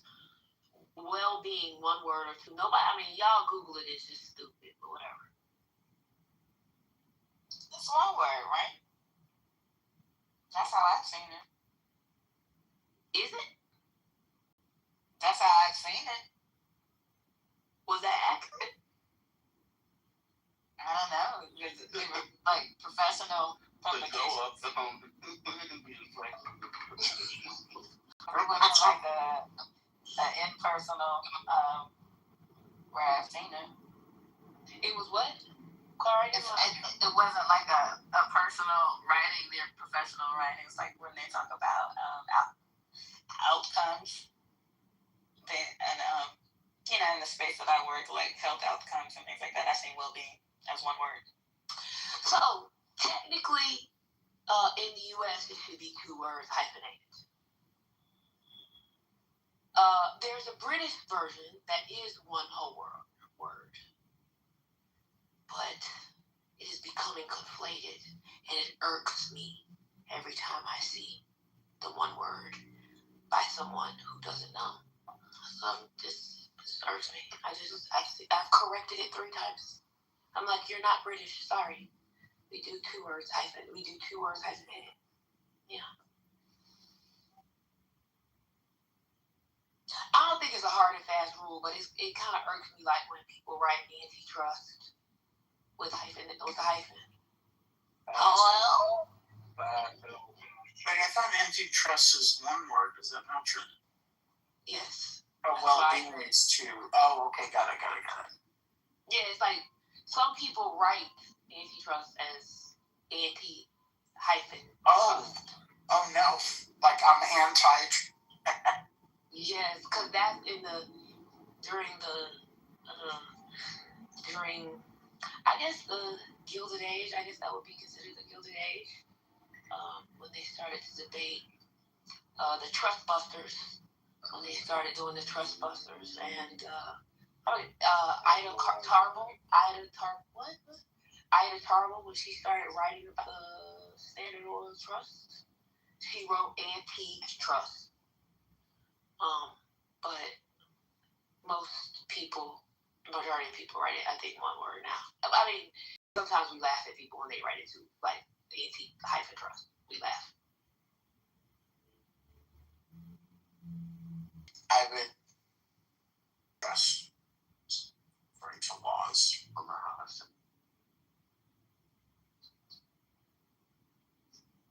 Anyway, I was just correcting somebody's writing, and I said no. So I put a link to tell them never to write this again. And if y'all want to talk about well-being, why don't y'all just say human flourishing? That's better. Let's not talk about people's well-being. Let's talk about human flourishing. Let's do that. Wait, on the British spelling thing, do you get annoyed, or are you cool with like neighbor with a U? Oh, I don't care about that kind of stuff. Like organization with an S, I don't care about that. Like that, I'm cool. I'm cool with it. I'm just like, yeah, same. I think people just don't know. I just think people don't know. You know. I don't think like if you writing something to be published in the U.S., I don't think you should be writing with a neighbor with a U or organization with an S. Yeah, I agree. I agree with that. But if I have my like phone to UK settings, that may pop up, and I'm fine with that because it's just a text. Yeah.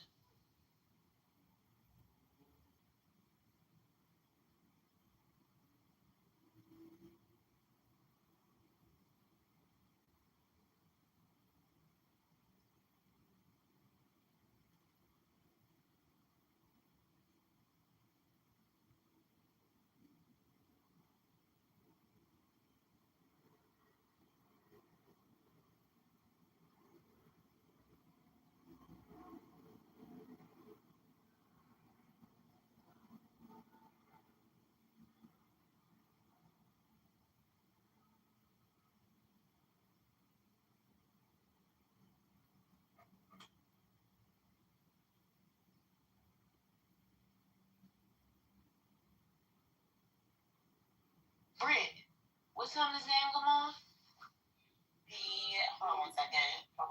The game will come on at 9:30. Well, for me, it's going to be 9 o'clock. For y'all, it should be 10. It say right here 9:30. This is confusing. Let me double check, honey, because if I don't remember hearing nothing about no damn 30.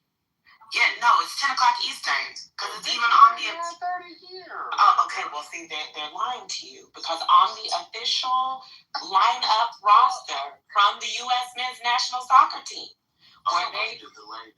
what just flashed on Telemundo was 9:30 Eastern. Yeah, that's just public. That's what flashed. That's why I was asking. Wait, 9:30 Eastern when it's supposed to be 10? That's 30 minutes ahead of schedule. That's just Maybe they start looking at them. Yeah.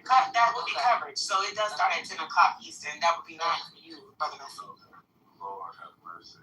And the roster, y'all are not going to, y'all are going to see Timothy, and I love Timothy, so there's that. And y'all are also going to see Weston, so there's that. Why is Beaver in the chat? Somebody, y'all better be cool. Y'all better. What is Beaver doing? Y'all better play my turn. Eastern covered. Well, you know.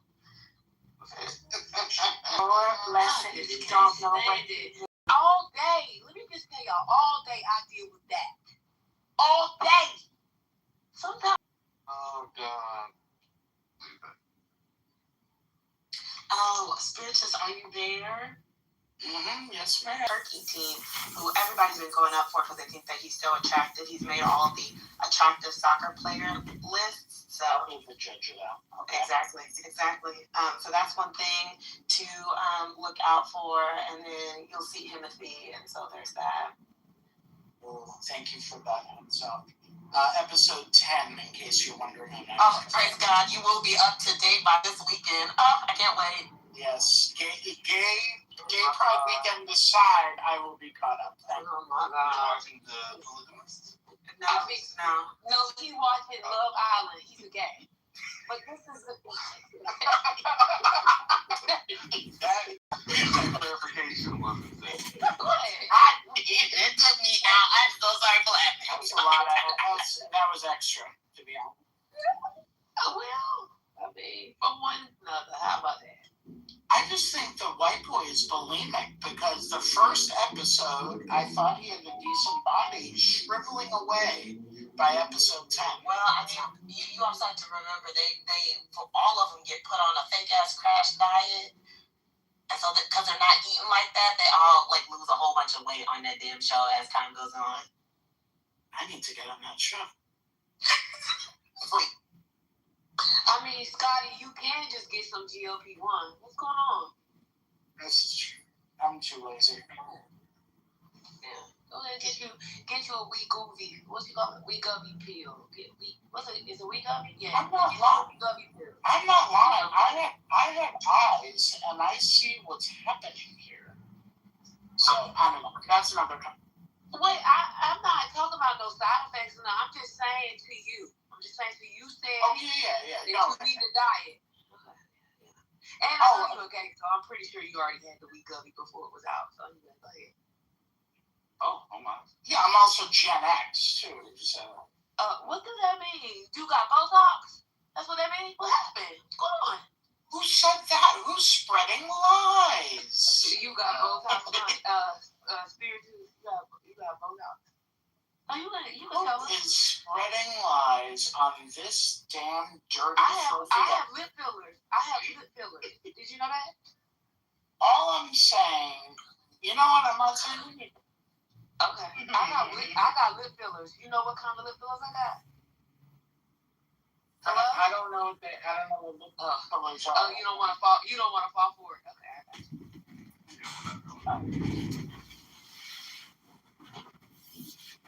You know, I'm in New York, I'm metropolitan. Yeah, it was a trap because I was gonna say, he was gonna say, "Oh, girl, what kind of lip fillers you got?" And I was like, "Negro ones." I don't even know what the names of lip fillers are. I'm not that dialed in yet. But also, I don't need them. So thank you. Doesn't say.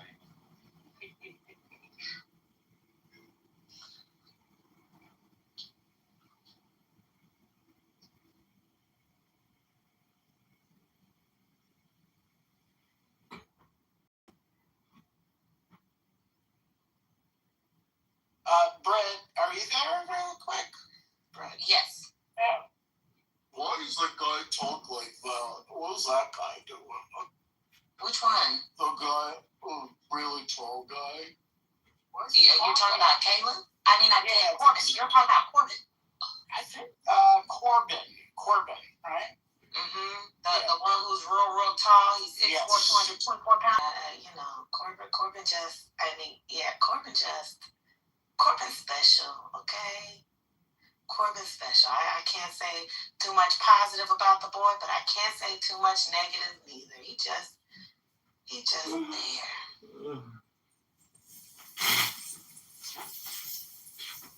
Have y'all seen the Poly Market ad? The ad is out now. I've seen the Calci ads every time. I'm not. I said Poly Market. Oh, okay. I thought it was all one. I had to go. That music producer. No, it is not. Well, they have one. I'm gonna put it in the chat for everyone. 1 second. They have one with him there. And Future.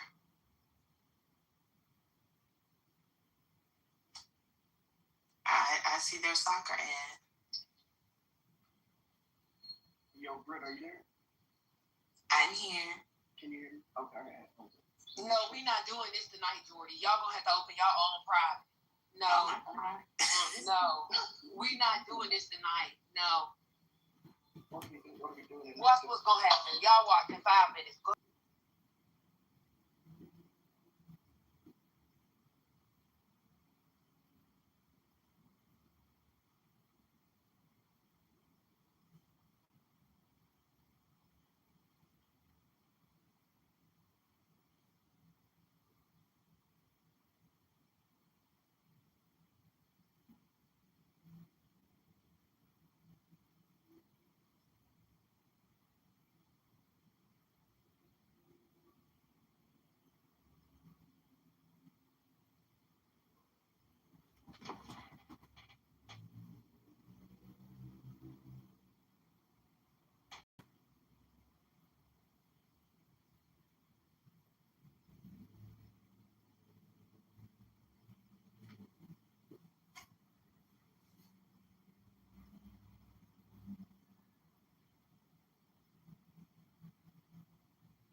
was 23. Oh yeah, okay. He's 33. He's 33, but thought he was playing like he was 23. Gotcha. Yeah. But I did go to a gym class full of grannies, and let's just say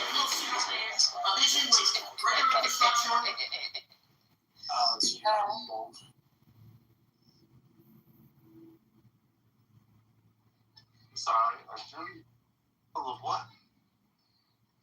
Grannies. Oh, Yeah. boy. Oh Lord, let me tell you something. That G&R sounded like something else. Yeah. I was like, I knew it wouldn't take you 2 days to go back to the interview. Why did you need to clarify that thing? I just got that, brother. I knew that's not what you said. But that's why I had to clarify, because I was like, no, that's not. Tell me more. Tell me. You can't help yourself. Same old person. Same old. You know, the fact that y'all are committed to me not being wholesome is insane. Listen, I ain't committed to shit. You're just who you are. Just accept it. You are a messy human being. There's nothing wrong with it. Oh, no, he's not. Okay. How about this? He's a wholesome, messy human being. Does that work for you, Mama? I think he. Because I'm not leaving out the messy part of it. Okay, well, I think that's a persona he uses for the app. I don't think he's really messy. You know, then should we just call him Trollsome? Because someone tried that. Oh, yeah. Trollsome would be good. Okay, I'm happy to call him Trollsome. He's still a little bit messy, though. I do like Brother Messy, though. That's a very good name. This is very weird. And I've maybe for some reason my brain is fried. I think back at conversations on this app, and then, ideas start flowing just naturally. And you know how they were listing out the individuals you have to talk to in order to see if you can sustain it enough, in order to prove if you're actually going to go back to being messy or not. There was one thing a conversational topic that was left out. Brother, do you know what I'm thinking about, right? The names and all that. We listed a series of topics, but there was one thing that wasn't mentioned at all. What? Spiritus and the chicken. No,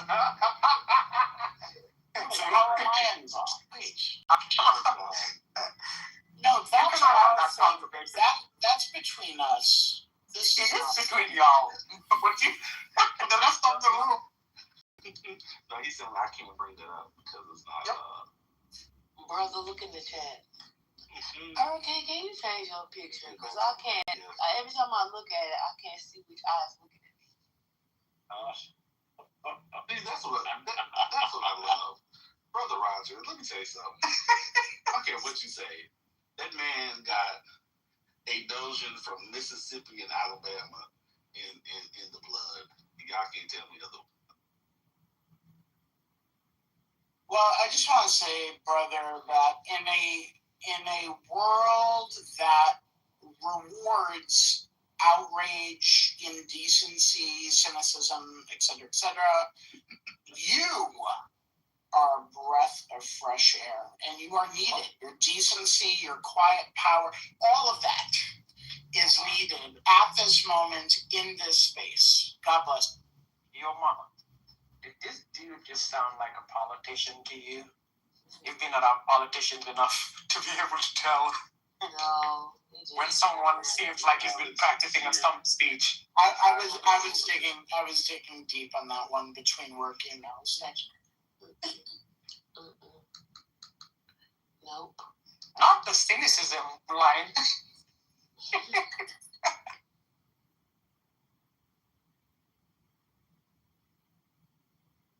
Anyway, your team did good, Yo Mama, yesterday. You guys got a good win. I was worried for 1 minute. Yeah, and they were going to win that game. But, Haiti did what they could. at the end of the day. There are some things that, you know, you're good at, and there are some things that it's just not a thing, you know. And someday, hopefully, they might be able to. I'm really busy, so I haven't. So I'm definitely gonna put any work-related stuff aside so I can at least enjoy the US game, regardless of what the outcome is going to be.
Still here, fire.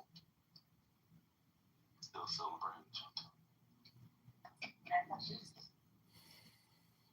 Wait, what happened in Venezuela with the earthquakes? Oh my God, I'm just catching up. Archie. What did you just say? The earthquakes in Venezuela? Oh, that's something on the slave. It's basically been like a whole like circle of earthquake. But yes, they had it. They had the train. Welcome.